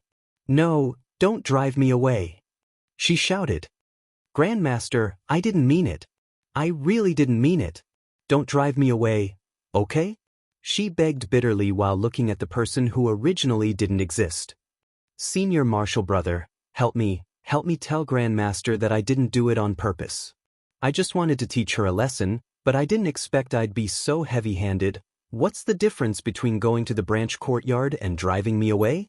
Grandmaster, for my father's sake, can you forgive me this once? I promise I won't do it again. This time it's for real. She started to cry. She squatted on the ground, tears streaming down her face. After a long time, she finally wiped the tears off her face. You won't let me go back. Fine, I won't go back. Let's see when you'll come to pick me up. But she was disappointed. From being angry in the beginning, her expression slowly turned numb as she sat there in a daze. Then, after a long time, she laughed happily. I can go back? I can really go back? She smiled happily. I knew Grandmaster and Senior Marshal Brother loved me the most. They definitely wouldn't let me stay there alone. Grandmaster! She jumped up, but in the next second, the smile on her face froze. Grandmaster, you still want to send me back? She shouted, why? It's been 60 years, isn't that enough? To punish me, isn't it enough to leave me in that place? I don't want to go back. Senior Marshal Brother. She seemed to have seen something and anxiously tried to grab someone. Senior Marshal Brother, I'm back, The smile on her face only lasted for a while before it turned into disbelief. Senior Marshal Brother, what did you say? Even you? She fell to the ground, muttering to herself, You really don't like me anymore? But why won't you forgive me after so long? Why do you always say it's my fault? In the past, even if I did something wrong, you'd always forgive me. But this time, do you really plan on never forgiving me? Tears slowly flowed down her haggard face and dripped on her hands. She didn't even have the strength to cry. Her eyes were filled with despair. What am I still alive for? No one likes me, even Grandmaster and Senior Marshal Brother don't like me anymore. She slowly raised her head and stared fixedly at a certain place as if she was looking for something. After a long time, hatred and sorrow flashed in her eyes. So you already have someone to replace me? What Marshal Uncle am I? Grandmaster, Senior Marshal Brother, look at me. I'm Mingzhu. I'm the only Mingzhu you love. Primitive? No, you don't like Mingzhu anymore? I don't accept it. She's obviously mine. Grandmaster is mine, and Senior Marshal Brother is also mine. A fierce expression appeared on Wan Mingzhu's face. She slowly turned her head and approached Mo Tiange, who was sitting cross-legged under the phoenix tree. Wei Jiasi, do you want to laugh at me? Wan Mingzhu's expression clearly showed that she regarded her as Wei Jiasi. Mo Tiange opened her eyes. She felt something was wrong, but she couldn't say what it was. Wan Mingzhu drew her sword and slowly stood up. So what if I teach you another lesson? In any case, it's like you said, I have nothing left. Mo Tiange watched helplessly as Wan Mingzhu raised her hand and stabbed the sword in her hand. In a flash, Mo Tiange finally moved. She raised her hand and blocked the sword with her spiritual aura, but she couldn't hold the thing in her hand and it fell. Wan Mingzhu bent down to pick it up. It was a jade pendant. It was round and had a warm color. It was painted with cloud patterns and tied with a red string. In the middle of the other side, a small Qin character was engraved. Wan Mingzhu's eyes widened. She was surprised at first, then puzzled, then her expression turned gloomy and anger emerged. Her fingers trembled. Senior Marshal Brother, you actually gave this jade pendant away. Her gaze gradually turned cold. She turned to look at Mo Tiange, but it was unclear whether she was talking to Mo Tiange or talking to herself. Grandmaster and Senior Marshal Brother hate me. People in the school look down on me. Why do I still want to be Wan Mingzhu? No, I don't want to be Wan Mingzhu anymore. Her gaze was gloomy as it fell on Emo Tienga's face. It's good to be you. Grandmaster's disciple, I can openly call him senior martial brother. I also have good aptitudes. Maybe in a few decades, I'll be able to advance to the core formation realm. At that time, a dreamy smile appeared on her face. Then I'll be you.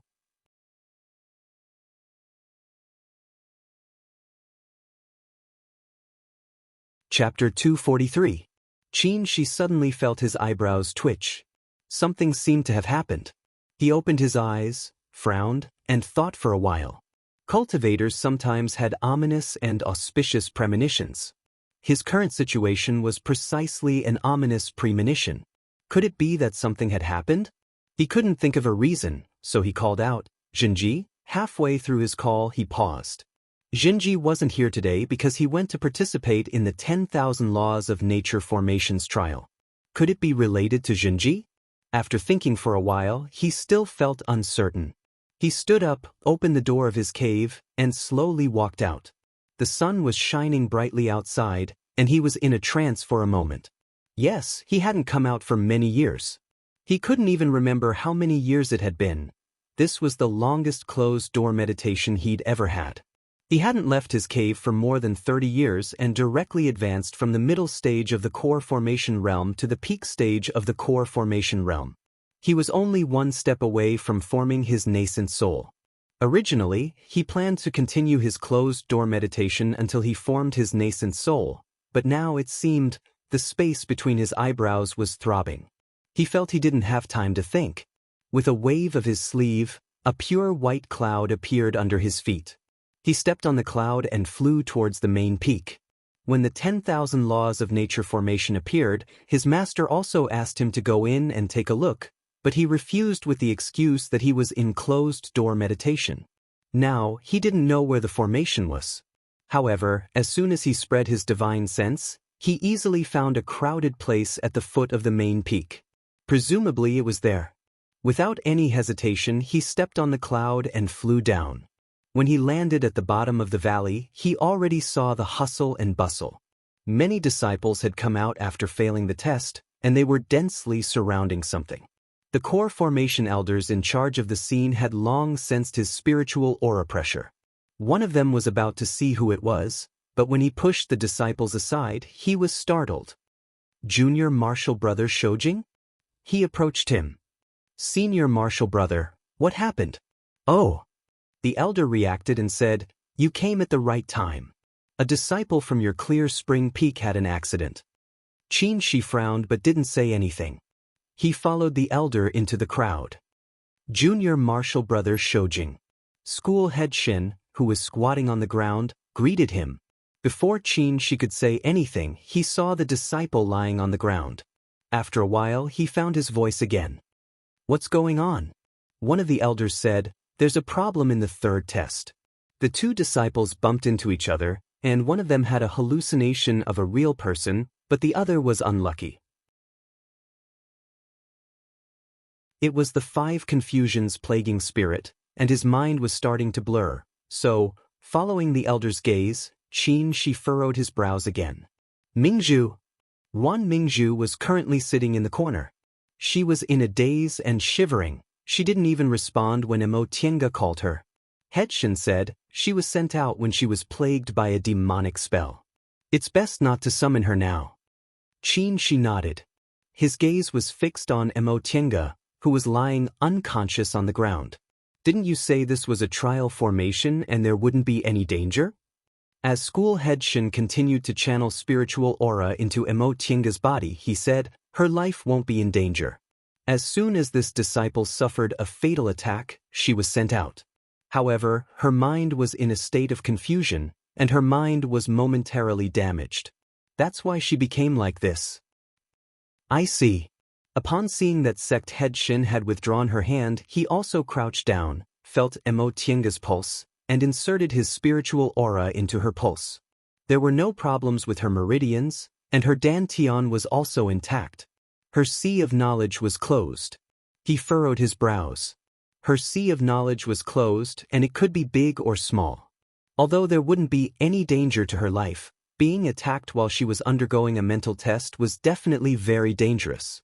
If the stimulation was excessive, she might not wake up for 10 or 20 years, or she might never wake up. He looked up at Ruan Mingzhu, wanting to say something. However, judging from her timid appearance, she didn't seem to be in a much better state, so he eventually gave up. Junior Marshal Brother Shoujing, this is your junior marshal sister from the same room, right? It'd be better if you take her back first. This matter can be big or small, so it's best to let Marshal Uncle Jinghe take a look. She nodded without hesitation. All right. He then looked at Ruan Mingzhu and said, Senior Marshal Brother Schoolhead, I'll have to trouble you to take care of my marshal nephew. I'll send someone to pick her up later. That's what I should do. How could Schoolhead Shen refuse? With Lord Daoist Jinghe's personality, it was already very good of him not to settle accounts with them since his beloved disciple was injured in the formation and his grand disciple was greatly stimulated. Moreover, they indeed couldn't escape responsibility for this matter. Entering this 10,000 laws of nature formation was indeed dangerous, but they were worried these disciples wouldn't be willing to take risks, so they didn't explain in detail and only emphasized to be careful. Master. Yi Zhenji, who had just come out of the formation, happened to see this scene. He followed them with a pale face and looked at Mo Tiange. What's wrong with my aunt? She frowned and said, let's talk about it when we get back. With a flick of his sleeve, he summoned the flying cloud and flew back to Clear Spring Peak with Yi Zhenji. The flying cloud's speed reached its limit. In a flash, it had already reached the summit of Clear Spring Peak and landed in front of Xianxia Palace. She didn't stop and walked towards Xianxia Palace with Mo Tiange in his arms. Marshal Uncle Shoujing.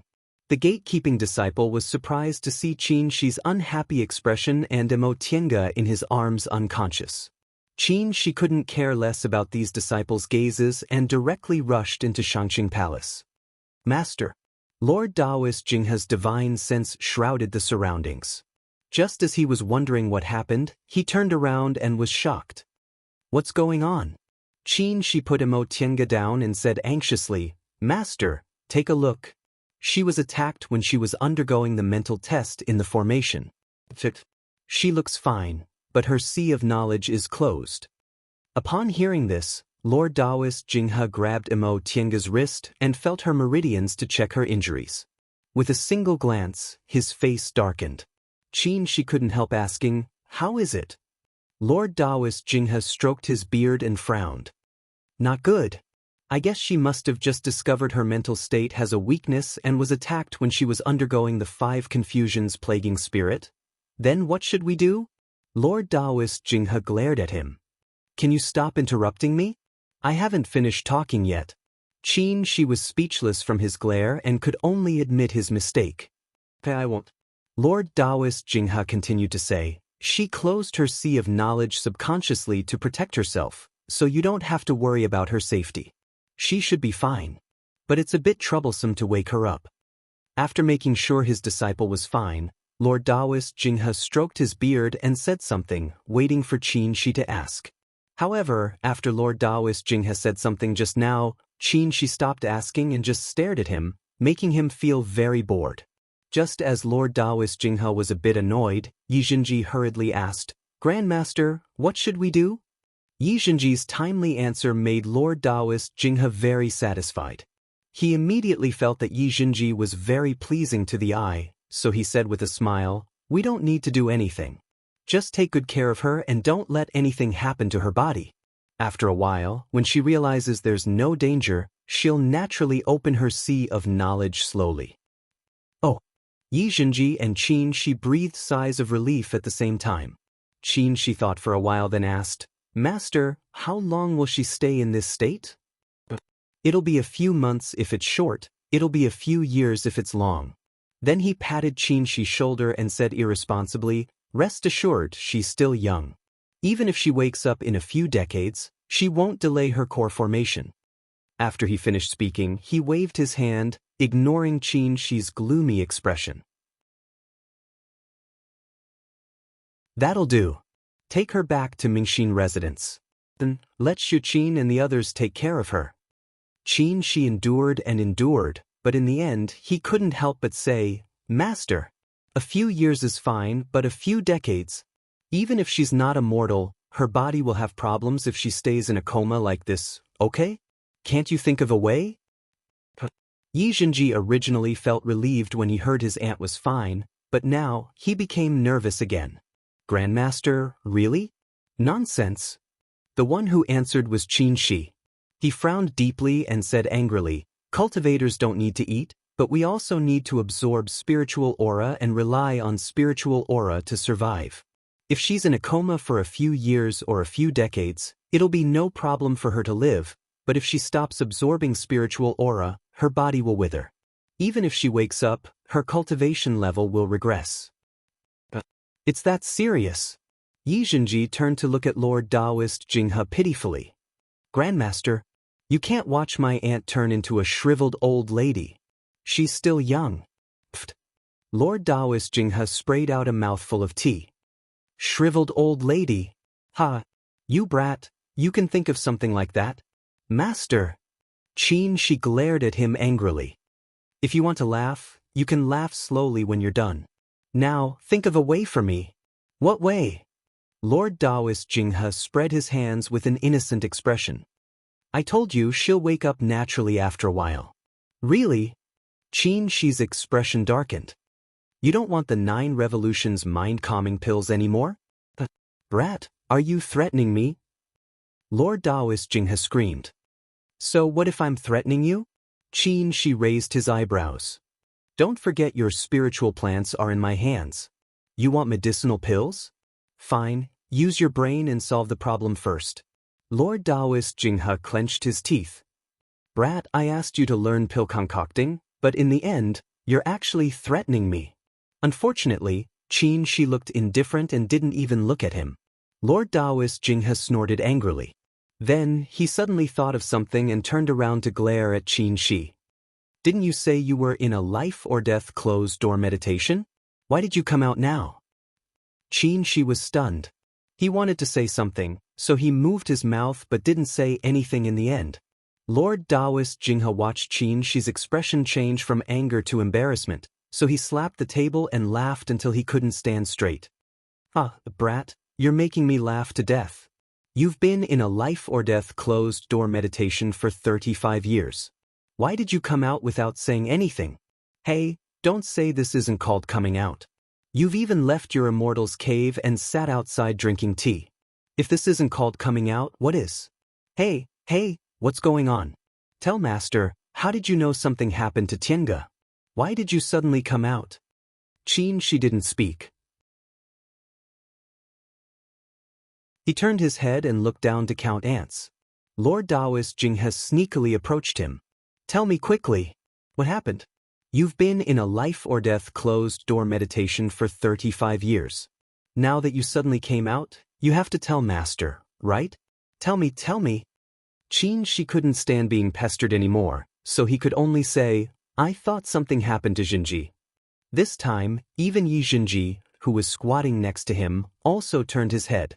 With his master in front and his disciple next to him, Qin Shi looked embarrassed. I felt a bad omen and thought something happened to Yizhenji, so you can actually feel a bad omen. Lord Daoist Jinghe nodded seriously. It wasn't easy at all.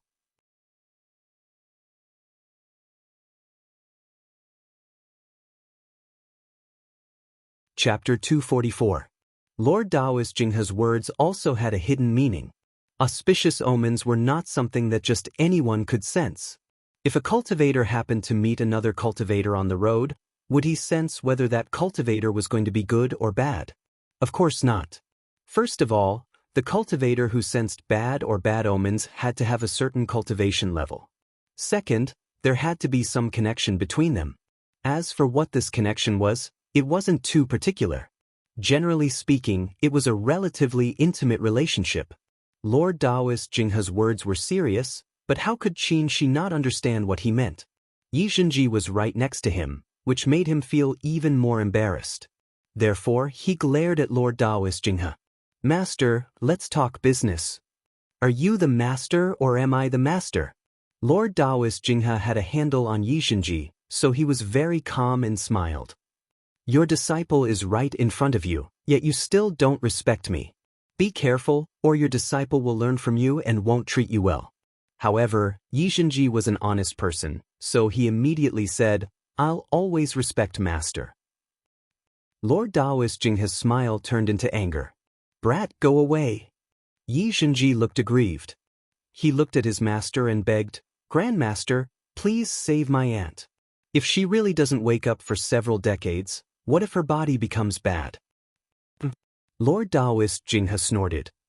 Don't give me that. You two, master and disciple, one threatening and the other crying and begging. Are you bullying this old man? She seemed to be thinking about something, but he soon calmed down. Master, the one lying here is your disciple, not mine. Well said. Lord Daoist Jinghe clapped his hands. That's right. She's my disciple and your junior martial sister at most. Why are you more anxious than me? You even threatened me with medicinal pills. She was still very calm. Tell me, what do you want? Lord Daoist Jinghe was proud to see him admitting defeat. He glanced at Yixinji and said, We'll talk about it later. Upon seeing she secretly heaving a sigh of relief, she leaned closer and whispered, Rest assured. In front of your disciple, I'll save you some face. After he finished speaking, Lord Daoist Jinghe went back to check on Emo Tiange's condition. He then said solemnly, Closing one's sea of knowledge. Basically, there's no way to get an immediate effect. However, Master knows of a kind of medicinal pill that's very helpful in this kind of situation. Even if it can't wake her up immediately, it can guarantee that her body won't be damaged. Where's the pill formula? Lord Daoist Jinghe reached into his Qianquan bag and fished around, taking out a large pile of jade slips.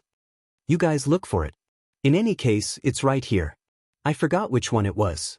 She helplessly glared at him but had no choice but to start rummaging. Fortunately, there were 3 of them. There were hundreds of jade strips in the pile, so it didn't take them long to find them. However, as soon as he saw the pill recipe, his brows furrowed. These spirit herbs, that's right. Some of the spirit herbs are already very rare. It will probably take some time. But we urgently need it here. You don't have to worry about that. Lord Daoist Jinghe smiled mischievously. Master, I have a healing technique that's useful for this kind of situation. You can use it on her once a day.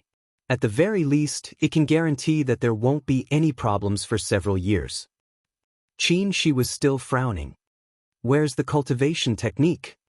This time, he finally didn't take out a pile of jade strips.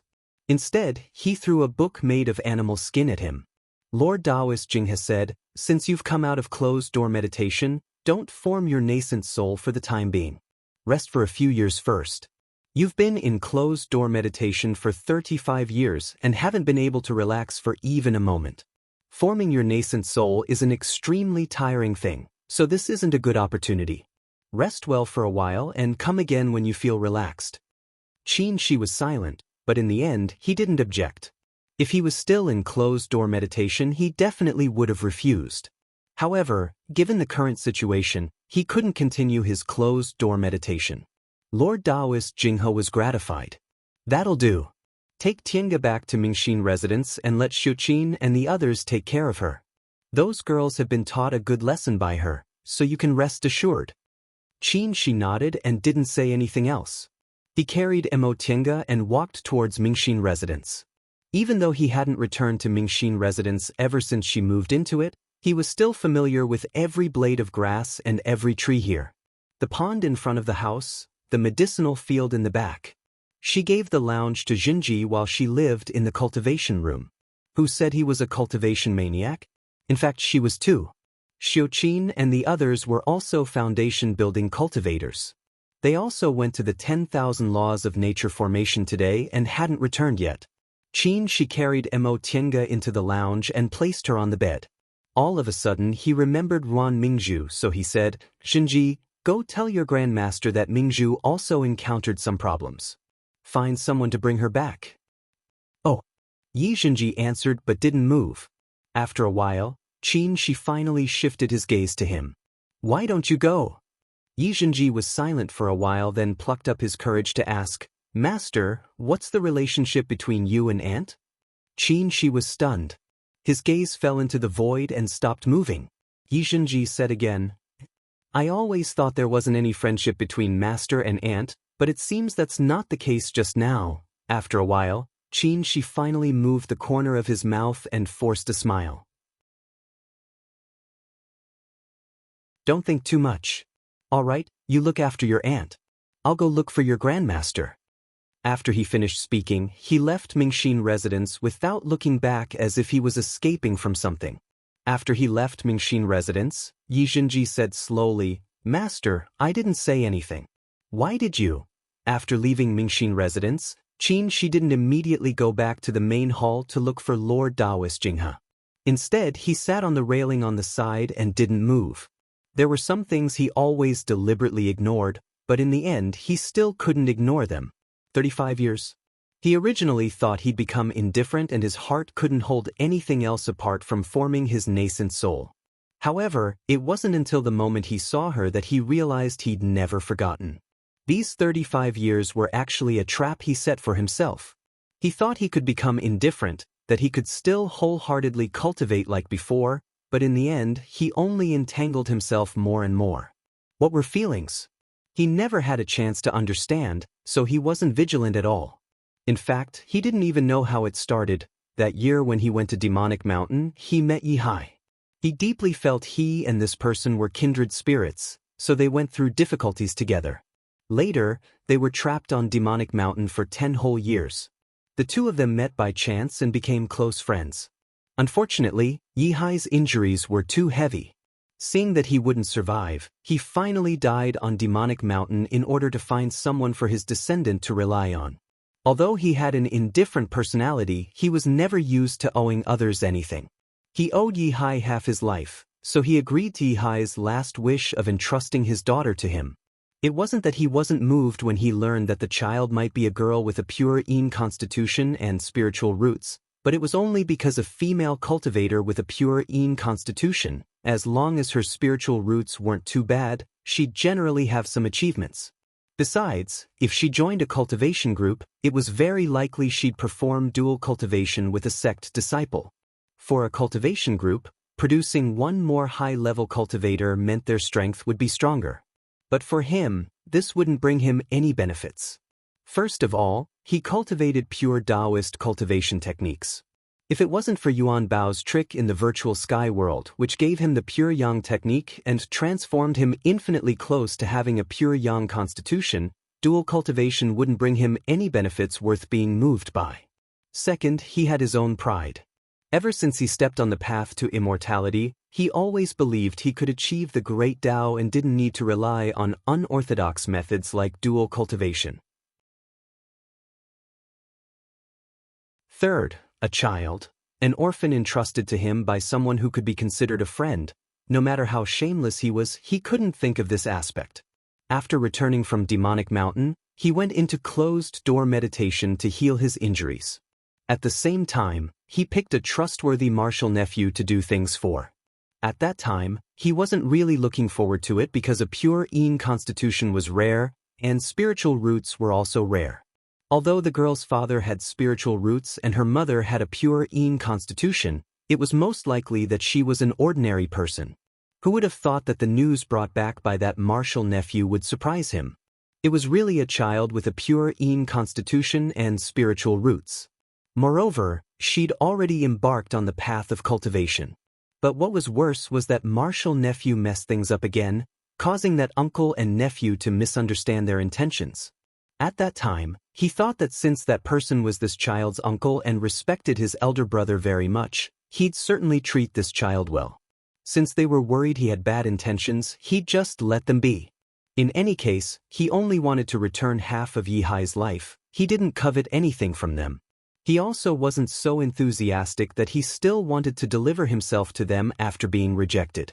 Later, his injuries didn't heal, so he had no choice but to leave the sect to look for medicine. The reason why he went to Yunwu sect was because although this small cultivation group wasn't well known, It had the spiritual plants he wanted. Moreover, their patriarch also passed down a rare body refining technique in Kunwu, and he happened to be collecting body refining techniques. Therefore, he decided to sneak into this small cultivation group. In any case, it was far enough from West Kunwu. Even if other people knew who Qin Shoujing was, they certainly wouldn't know who Qin Shi was. He was naturally quiet. Aside from cultivating, he wasn't interested in anything else. After entering Yunwu sect, being together with a group of aura refining disciples was really meaningless. However, since he was also an aura refining disciple, if he didn't always hang out with them, he'd be too unsociable. The first time he saw her, he didn't recognize her as a girl. Although she was too delicate, her behavior didn't have the slightest hint of femininity. At that time, he only felt a bit curious. This child always greeted people with a smiling face and was amiable, but there was a faint pride in her eyes. This wasn't the kind of pride that came from looking down on others. Rather, it was a kind of self-confidence and self-respect. But how could a little aura refining cultivator possibly arouse his interest? Therefore, he was only curious for a moment. Then, during the trip to Miwu Valley, they were inseparable for several days. Only then did he feel strange. He always felt there was a familiar aura on her body, as if it was something that belonged to him. When she wasn't paying attention, he probed her with his divine comprehension and discovered her secret. She turned out to be a woman.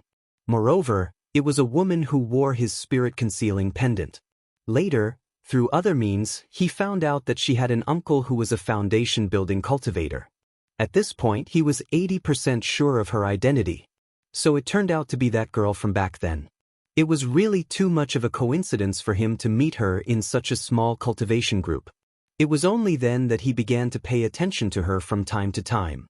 As a result, he discovered that although her appearance was poles apart from his, their characters were actually surprisingly similar. She was hardworking, calm, enterprising, and decisive. These were the things he believed a successful cultivator must have. She seemed to be no different from other aura refining disciples, but in fact, she completely fulfilled these requirements.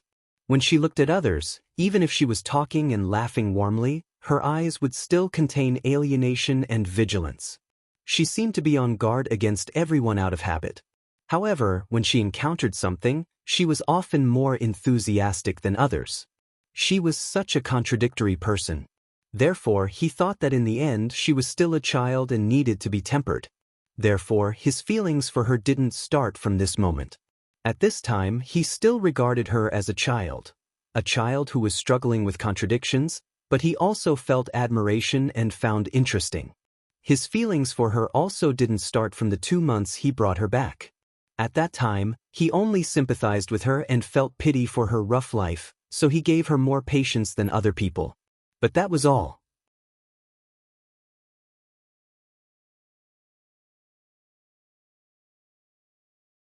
Chapter 245. He never denied his admiration for this woman.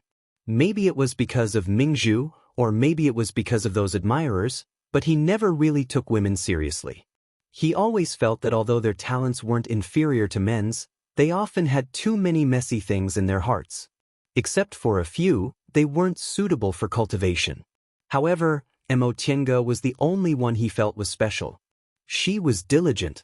Even when her talent was extremely poor, she didn't feel remorse. Instead, she worked twice as hard as others. Even after she found out her talent was outstanding, she still didn't slack off. She was serious. Ever since he met her, he'd never seen her put her mind on other messy things. She only seriously cultivated and seriously walked her own path. She loved herself. Ever since she was a little aura refining cultivator with nothing to her name, if she wanted to go further on the path to immortality, she always worked hard on her own and never sold her own pride and self-respect. She also had some wisdom. Although she still made mistakes and took the wrong path, she always learned from them.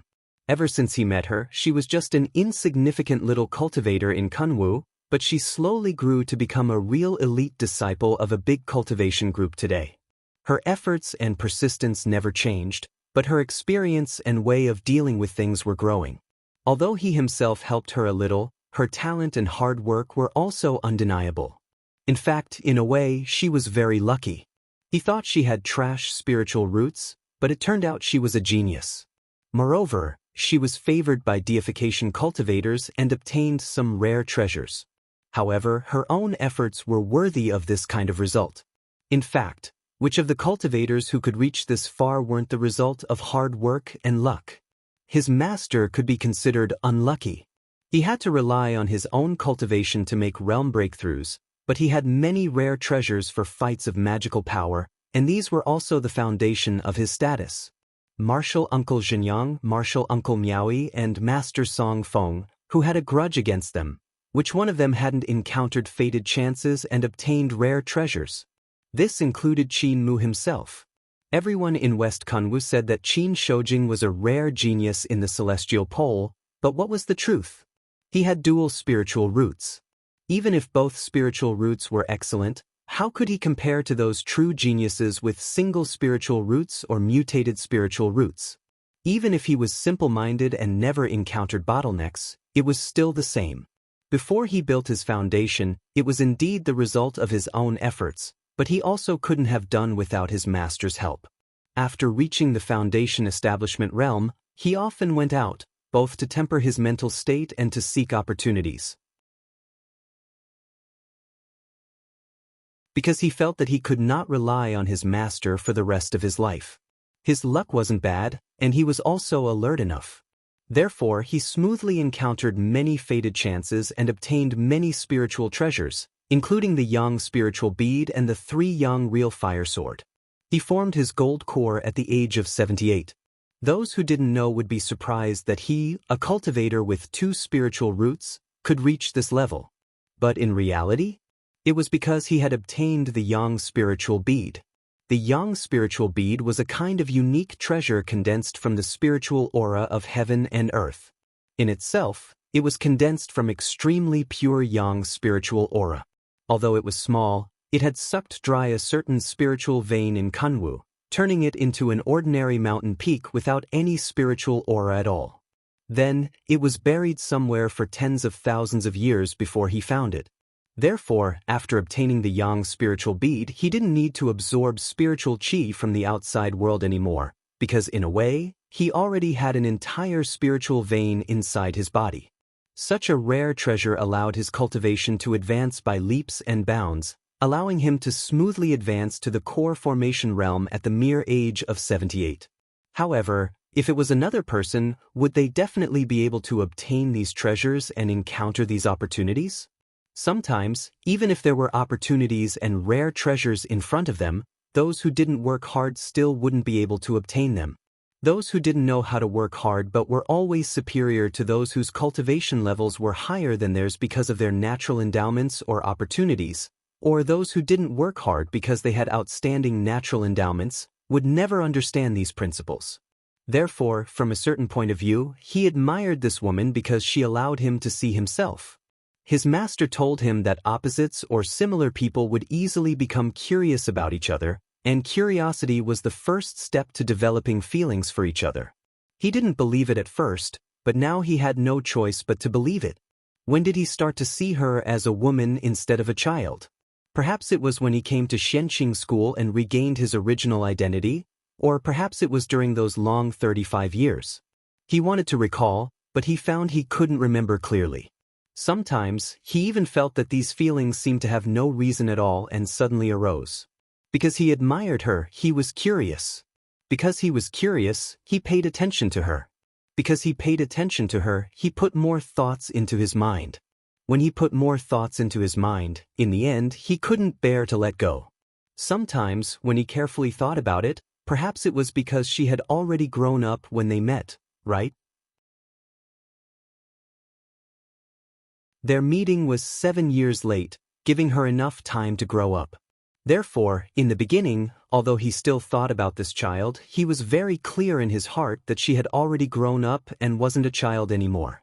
She regarded him as a cultivator in the same realm and would joke with him, share some of her experiences, and even talk about some of her worries. This kind of relaxed and pleasant feeling made him happy. The reason he subconsciously wanted to conceal his identity was also because he liked this feeling of equality between them. He always felt that if he told the truth, the distance between them would suddenly become far apart, and she would no longer have that kind of trust in him. He told Zhong Muling that if he didn't conceal his identity, she wouldn't stay at Xianxia school. Yes, this was one of the reasons. At that time, she was like a bird startled by the twang of a bough. If she knew his true identity, she probably would have tried every means to escape, right? She could trust Xianxia a little, but she couldn't trust Qin Shoujing wholeheartedly, especially when she escaped like that back then. When he saved her during the demonic beast riot, he didn't think too much about it. In the end, did he have any extra feelings for her at that time? It seemed like too much time had passed, so he somewhat couldn't remember. However, he was certain that at that time, he didn't have any thoughts of dual cultivation. He wouldn't take a fancy to a cultivator who had just built her foundation, even if she was extraordinarily talented. A gap of more than 100 years was nothing in the eyes of cultivators, and he also wasn't related to her by blood. Even he and her father were nothing more than companions. Although they were close friends, in reality, there was still a gap of more than 100 years between them. Was it because of seniority? For cultivators, this was a problem that simply didn't exist. There was only one thing he couldn't ignore: the gap between their cultivation levels.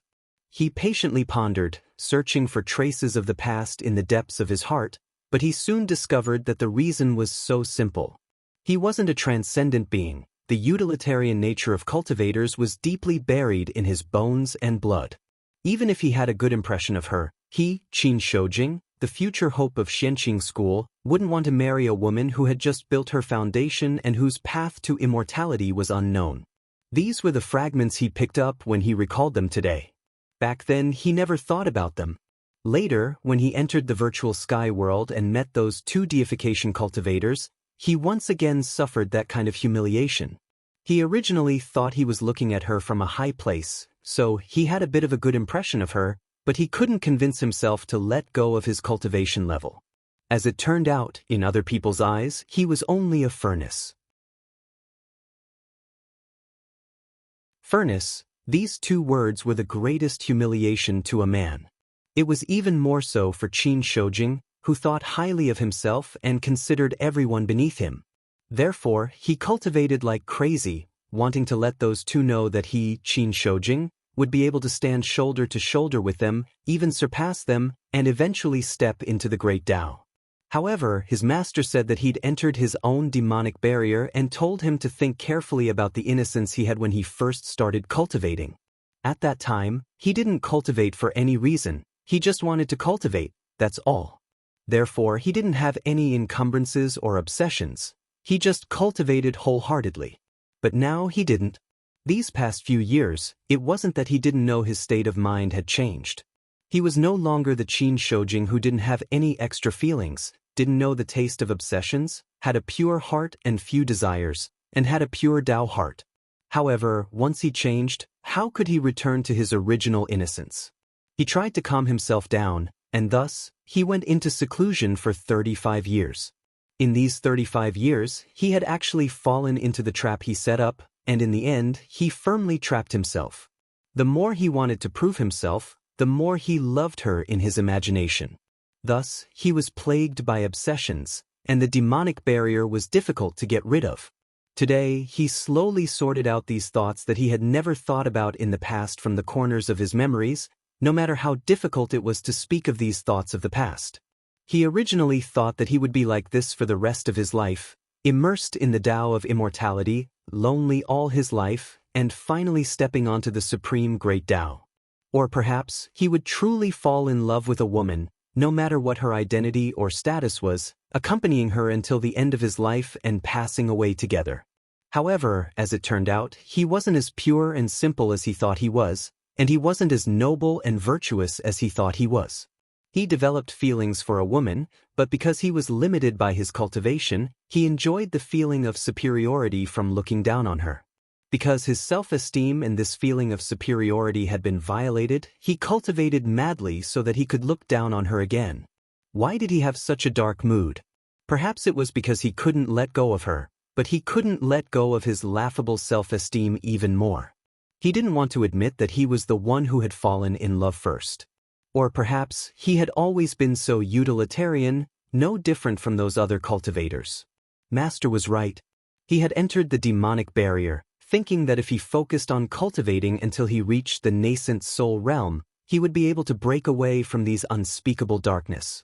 But in reality, this was just putting the cart before the horse. However, even if he understood his own heart, he still wouldn't say these words now. If he said them now, how was it different from wanting to use her? If he couldn't form a nascent soul, he wanted to obtain her so that he could break away from his obsession and smoothly form a nascent soul? He didn't want to do such a lowly thing, and he wasn't even willing to have the slightest bit of relationship with her. This was the last bit of perseverance he could achieve after admitting to all his darkness. The great Tao of immortality, in the end, had to be walked by oneself. How could he place his hopes on unorthodox methods? Even if he loved her, cultivating to become an immortal was still his lifelong wish. And she, in all likelihood, wouldn't want a relationship that was mixed with utilitarian feelings. Therefore, if she loved him, if she couldn't let go, then she would wait until he formed a nascent soul and she formed a gold core. Then she would simply ask, "Are you willing to explore the Tao of immortality together?" If she was willing, then his long-cherished wish could be fulfilled. If she wasn't willing, then he wouldn't have any fate in this lifetime.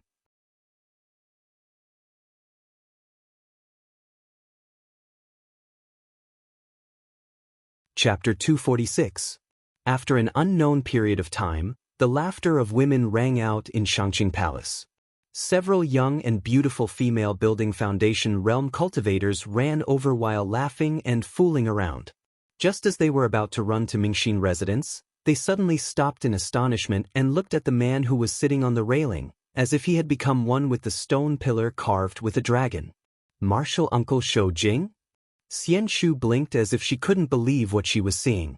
Daihua exchanged a glance with her, then turned to look at Xiuqin and Qingqi. Qin she finally moved. He swept his gaze over them and said, "Do you know what happened?" His expression was very cold.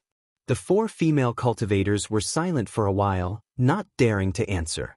Xiuqin said cautiously, "We heard Martial Uncle Imo had an accident inside the 10,000 laws of nature formation.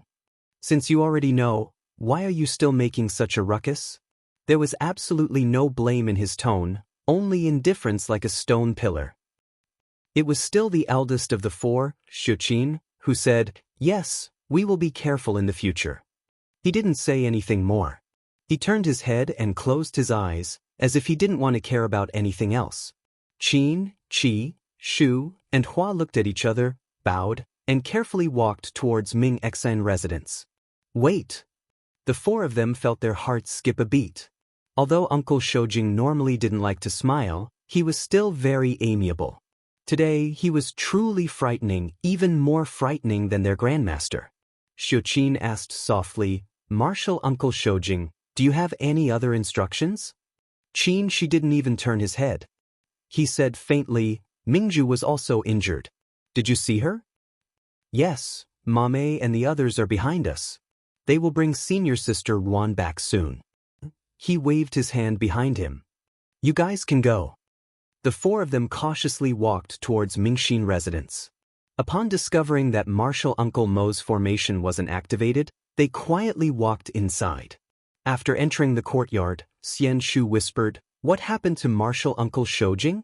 How terrifying." "Who knew?" Qingqi frowned. Suddenly she was surprised. Martial Uncle Shoujing appeared here. Did he come out of seclusion? Daihua was deep in thought. Didn't they say that it was a closed-door seclusion? I thought I was seeing things. Why did Martial Uncle Shoujing come out? It's one thing for you to come out, but why are you still sitting here in a daze? Xianxia was confused. Qingqi said, "Maybe." Martial Uncle Shoujing wanted to go back to Mingxin residence, but in the end, he remembered Martial Uncle Mo was living here now. Xiuqin said, "Nonsense, ever since Martial Uncle Shoujing moved out, how many times has he come back? Didn't you follow me to the main hall and leave after talking to Grandmaster?" That's true. Xianxu's eyes shifted about. She then moved closer and whispered, "Did you guys hear? Today, it was Martial Uncle Shoujing who suddenly went to the bottom of the valley on the main peak and brought Martial Uncle Mo back." Daihua cried out in alarm. Realizing that she was too loud, she hurriedly covered her mouth and whispered, "I came out late. I don't know. What's going on?" "I don't know," said Leisure. "That's all I've heard." It reminds me of a rumor from decades ago." The four of them looked at each other and knew what each other wanted to say. Xianxia rubbed her chin and said, "I thought it was just a rumor. There must be a reason for the groundless rumors." Leisure smiled. "We've been serving Grandmaster for almost 100 years. How could we not know about Martial Uncle Shoujing's matters? Martial Uncle Mo was accepted by Grandmaster because of Martial Uncle Shoujing. Moreover, back then, don't you think Martial Uncle Shoujing really treated her much better than other people?" "You're right," Daihua said, "but I still don't believe it. How could Martial Uncle Shoujing possibly? Otherwise, why would he be standing guard outside now? Think about Martial Uncle Shoujing's appearance just now. When have we ever seen him sitting on the railing so casually and in a daze?" Leisure continued to speak in an enigmatic manner. "In my opinion, that's most likely the case." Daihua said, "Aren't you thinking too much? We've been by Grandmaster's side for so many years, but when have we ever seen anyone with a more resolute Dao heart than Martial Uncle Shoujing?" "That's true." Leisure shook her head, overturning what she just said. "In any case, it's none of our business." In the end, it was Xiuqin who spoke. "Enough. Martial Uncle Shoujing just taught you a lesson, but you still have so much to say. Did he not teach you enough?" Leisure hastily shut her mouth. Xianxia muttered, We just laughed a few times, but Martial Uncle Shoujing taught us that much. It's not like we didn't. Martial Uncle Mo's injured." Xiuqin stopped her from continuing. "Grandmaster treats us generously, but we can't be lazy with what we should do. I heard Martial Uncle Mo's injuries are quite serious, but we're still laughing. Aren't we just looking for trouble for others? It's fine if you didn't see it, but since you said it, we should restrain ourselves a bit." The other three nodded and sighed, then followed Xiuqin back to the small house. In fact, it was no wonder they were still laughing and joking after returning. Although they knew Martial Uncle Mo was injured, her life wasn't in danger, so Grandmaster didn't take it seriously. Besides, although they didn't dare to disobey Martial Uncle Mo, they didn't have any friendship with her. However, Xiuqin's words were obviously nonsense, but the meaning behind her words was rather thought-provoking. They're happy, but others feel uncomfortable. Is it because Martial Uncle Mo's injured? The four of them couldn't help but think about this. She sat in a daze for a while. During that time, he saw Mame and the others really brought Ruan Mingzhu back. Now that the masters of Mingxin residence and Zhili house were in trouble, the maids of Shangxing Palace lamented their bad luck, but they were also helpless. Qin, Qi, Shu, and Hua were the closest to Mingxin residence, so it was always the four of them who took care of all the chores in Mingxin residence. As for Zhili house, although Ruan Mingzhu hadn't been in Mount Taikong for a long time, her identity was still there, so Mei, Lan, Zhu, and Zhu had no choice but to take care of her. The sex trial this time practically turned the high-purity palace upside down. She couldn't sit still after being stared at by the maids with strange gazes again and again. He stood up and slowly walked towards the main hall. But as soon as he stepped into the main hall, he regretted it. There was only Lord Daoist Jinghe at the scene, seemingly waiting for him. She thought about it and didn't escape. "Master!" Lord Daoist Jinghe seemed a bit surprised. He glanced at Shi and said, "What took you so long?" "I was sitting and thinking about something." "Thinking about something?" Lord Daoist Jinghe's eyes brightened. "Thinking about what?" She didn't answer right away. Instead, he picked up a chair and sat down, staring blankly again. Although he already figured it out, he still wasn't used to this kind of state. His heart was full of miscellaneous things, but it turned out to be like this. In that case, sometimes women couldn't be blamed. Women were always more sentimental, and some things couldn't be controlled once they started. However, he had always been strong-willed. Since he'd decided to do something, he wouldn't hesitate anymore. "Master, why do you care so much?" he said faintly. "Brat." Lord Daoist Jinghe blew his beard and glared at him. "How can you talk to your master like this? If I don't talk to you like this, you'll feel uncomfortable all over, right?" It was rare for Lord Daoist Jinghe to be silent. He pondered for a while, then said, "Brat, you're not in the right mood today. You know, but you still provoke me." She didn't hide it. In any case, he'd already done some things clearly enough. Rather than being laughed at by this dirty old man, he'd better be frank. Lord Daoist Jinghe didn't speak for a long time, but his eyes kept sizing him up. After a while he smiled. "Brat, you finally figured it out?" She didn't evade. He stared at the void and said faintly, "Master, what else do you want to ask? Just say it all at once." The calmer his attitude was, the happier Lord Daoist Jinghe was. This meant this brat had made up his mind. "Tell me your plan first." He couldn't stop smiling. "In fact, although there's a gap between the two of you in cultivation, it's not big. Whether it's Tienga's mental state or cultivation level, the conditions for her to form her gold core are ripe. As soon as she forms her gold core, you'll be cultivators in the same realm as her.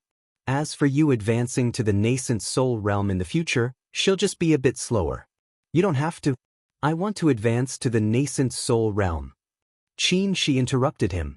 Lord Daoist Jinghe was interrupted halfway, so he shouted, "What did you say? You still haven't given up? Haven't you figured it out?" She looked down at the teacup in his hand. His gaze was gentle, but his tone was firm. "I won't tell you unless I advance to the nascent soul realm."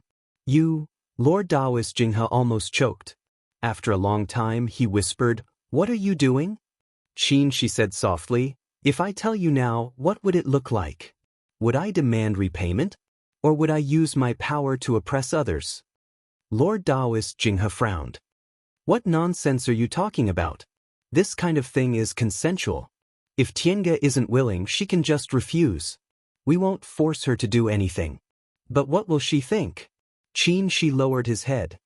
"Yes, Master, you've had a good relationship with her all these years, but no matter how good your relationship is, she's always on guard against others in her heart.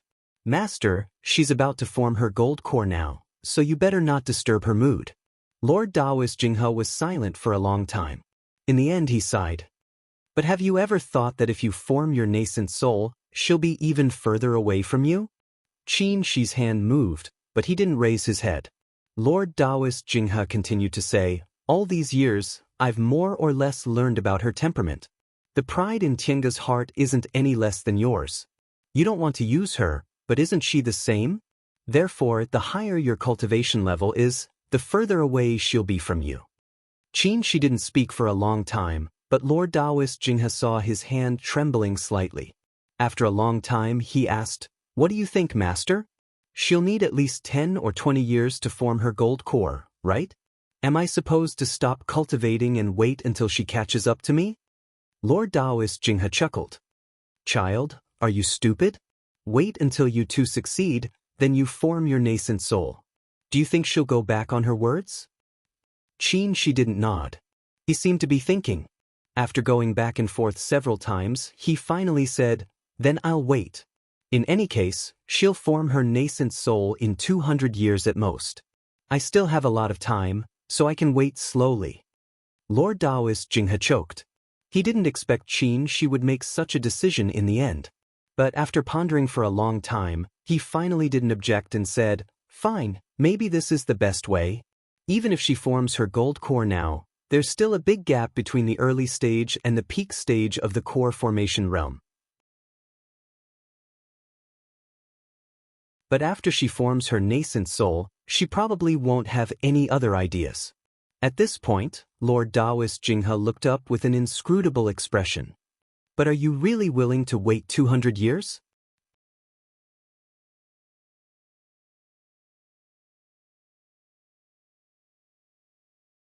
Chapter 247. Yi Zhenji was very gloomy, and he couldn't describe the gloominess in his heart. He felt like he was cheated, but no matter how he thought about it, he couldn't tell where he was cheated. He just felt full of grievances and couldn't be motivated to do anything. Hey, what are you doing?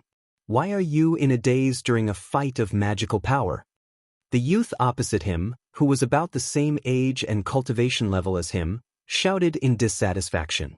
Xianxia frowned and felt impatient, so he simply abandoned his magic tool and sat on a rock next to him, lowering his head in anger. Hualing walked over and asked in confusion, "What's wrong with you? Are you in a bad mood?" Xianxia frowned and said gloomily, "I'm very annoyed." Annoyed? Hualing thought for a moment, then said, "Because of your aunt? Didn't Grandmaster say she's fine? What are you worried about?" "It's not about that." Although his aunt hadn't woken up yet, his master said she was fine, so he wasn't worried. However, seeing his master coming out of closed-door meditation and busily doing this and that, he felt annoyed. Why did he feel uncomfortable? Whether it was his master or his aunt, they were both people he respected and loved. Wasn't it better if his master treated his aunt well? Although this was what his rationality told him, he was still very unhappy.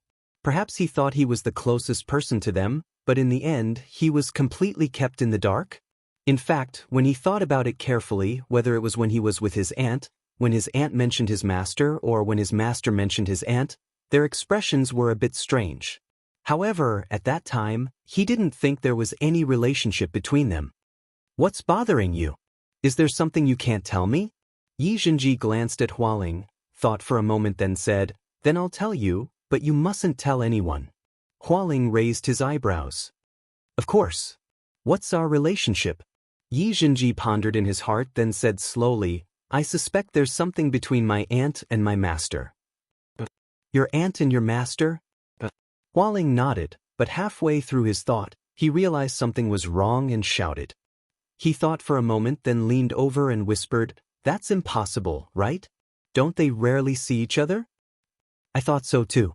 Xianxia sat there with a distressed expression. "But when my aunt had an accident in the 10,000 laws of nature formation, the first person she sensed was actually Master." Hualing was a bit stunned. "No way. Why else would I be depressed?" Xianxia said listlessly, "Besides, after Auntie had an accident, Master was so nervous, and Grandmaster said some strange things." Hualing thought for a moment, then said, "Even if it's true, what's there to be depressed about? Your master and your aunt are both close to you. Isn't it good for them to be together?" You can say that. In fact, Xianxia also didn't understand what he was feeling gloomy about. He just felt irritated, especially when he saw his master helping his aunt nourish her body with a cultivation technique every day and also searching everywhere for spiritual plants to concoct medicinal pills. Whenever he saw this, he felt very irritated and found his master very unpleasant to the eye. However, after she said that to Hualing, Hualing found it funny. "Do you feel like you're being left out?" Xianxia froze. Hualing continued, "Ever since you were brought back by your aunt, whether it was with your aunt or with your master, you've always been their only disciple. They've always treated you extremely well, so you've always felt very happy because the person they value the most is you. But now, you realize that they, who you thought valued the most, are hiding such an important thing from you, which makes you feel like you're not that important." Xianxia frowned, but he couldn't say that Hualing was wrong. "I don't know. In any case, whenever I see Master now, I feel annoyed and don't want to go back." Seeing his appearance, Hualing found it a bit funny. "In fact, you're just jealous, aren't you?" Xianxia didn't say anything. He just lowered his head and said nothing. Hualing sat down next to him and said, "Do you think your master took your aunt away?" Xianxia was silent for a while, then answered honestly, "A little bit." Hualing smiled. "Because you've always respected your master, so when you found out he carried you, that, from the beginning to the end, he didn't ask you about it, so you suddenly felt he was very annoying, right?" Without waiting for Xianxia's answer, Hualing already had an answer in his heart. He patted Xianxia's shoulder and said, "Get over it. We can't meddle too much in the affairs of our elders. Besides, your master was so good to you. In all fairness, did he ever let you down?" After thinking for a while, Yixinji answered honestly, no. Then he immediately added, but I still feel uncomfortable. Hualing shook his head. In that case, let me ask you this. If you didn't find out about this, would you want your master and your aunt to be together? This time, Yixinji thought for a long time. After a while, he finally said, I originally thought that since I wanted to be with both my aunt and my master, it'd be good if they lived together. But those are two different things. Hualing found it funny. You want them to live together, but you don't want them to have a special relationship because you think you're the person they care about the most, even if both of them can't take away your position, right? Besides, are you worried that if that happened, your position in their hearts would be pushed back? Do you think you'd be redundant? Upon seeing Yixinji's lowered head, Hualing smiled. Brother, we're already in our 40s.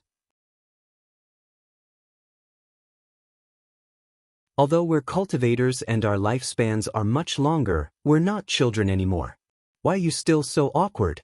Yixinji glared at him and said unwillingly, You said it clearly, but where did you find out? Hualing said, Before I was 10 years old, when I was with my parents, I often thought that way. My parents had a very good relationship, so at that time, I often felt I was redundant when they were together. As he talked about his childhood, he smiled and glanced at Yixinji. But now that I've grown up, I feel I was really childish back then. Shouldn't I be happy that my parents had a good relationship? Their feelings for each other were different from their feelings for me. No matter how good they were, I was still the most important person to them.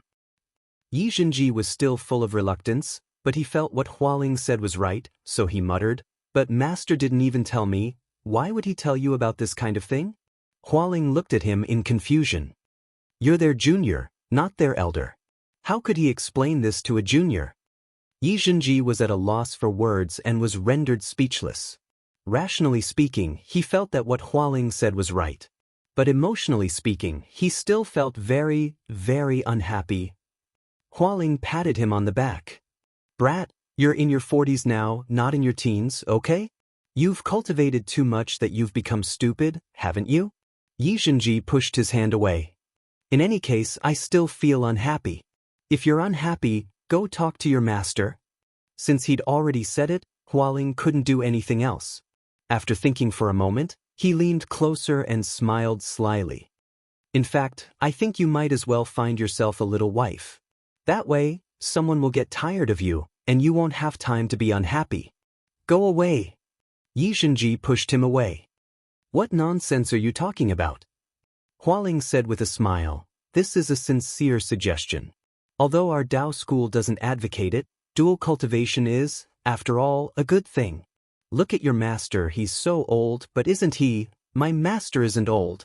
He's only 175 years old, okay? He's already very young for a core formation cultivator, let alone he's about to form his nascent soul. Hualing found it even more funny. Just now, you said you didn't like your master, so why are you defending him now? Yixinji was speechless. Youngsters. Hualing pretended to be mature. Why are you so awkward? Yixinji lowered his head and didn't refute. Hualing's words made him feel a little awkward. He didn't allow others to talk about his master, but he himself didn't like his master. I reckon it's useless to say anything now. In fact, it's not that you don't understand, you're just unhappy, aren't you? Yixinji sighed. Yes, you're right. In fact, I have a sincere suggestion, Hualing said very seriously. You better find yourself a little wife. Yixinji slapped him with his palm. Nonsense. Hualing couldn't help but laugh as he said, In fact, I think the most important thing for you is to be angry at your master. On the contrary, you're not that angry at your aunt, am I right? Nonsense. My aunt's still asleep. It's not like it has much to do with her, but didn't you say it just now? Your aunt doesn't seem to be completely innocent, right? Hualing, who was observant, smiled. Don't you think so? Your feelings for your aunt aren't ordinary. Yixinji understood the meaning of his words. He glared at him and said sternly, Don't talk nonsense. Aunt is my aunt. I've always regarded her as my master and respected her as an elder. I didn't mean that. Hualing hastily explained. What I meant was, ever since you were a child, your aunt has been the female elder closest to you. She also treats you very well, so you must have thought women should be like your aunt. It's also because of this that you think your master is annoying, right? Yi Zhenji was stunned. He never thought about this aspect. But when he thought about it carefully, it seemed to be the case. If there was a woman, it would naturally be best if she was like his aunt. In fact, your aunt is only an image in your heart. Before you have a definite lover, you'll probably think of your aunt as an image, so in your heart, you actually regard your master as your love rival? Nonsense. Love rival or whatnot? That's too much. Hualing looked at his awkward expression and smiled. In any case, that's what I meant. It's fine as long as you understand. So I think if you find yourself a little wife, you probably won't be like this. Stop. Yi Zhenji lowered his head and said, before I form my gold core, I won't think about this nonsense. Hualing shrugged, expressing his helplessness. I didn't say you must, it was just a suggestion. In fact, it's not a big deal. Generally speaking, once you grow up, you won't feel that way anymore. You just haven't grown up yet. Get lost. Yi Zhenji was annoyed. You're the one who hasn't grown up. You're tuning in to the Wang Lin's Journey YouTube channel. Don't forget to subscribe and join us on this journey to catch the most captivating stories.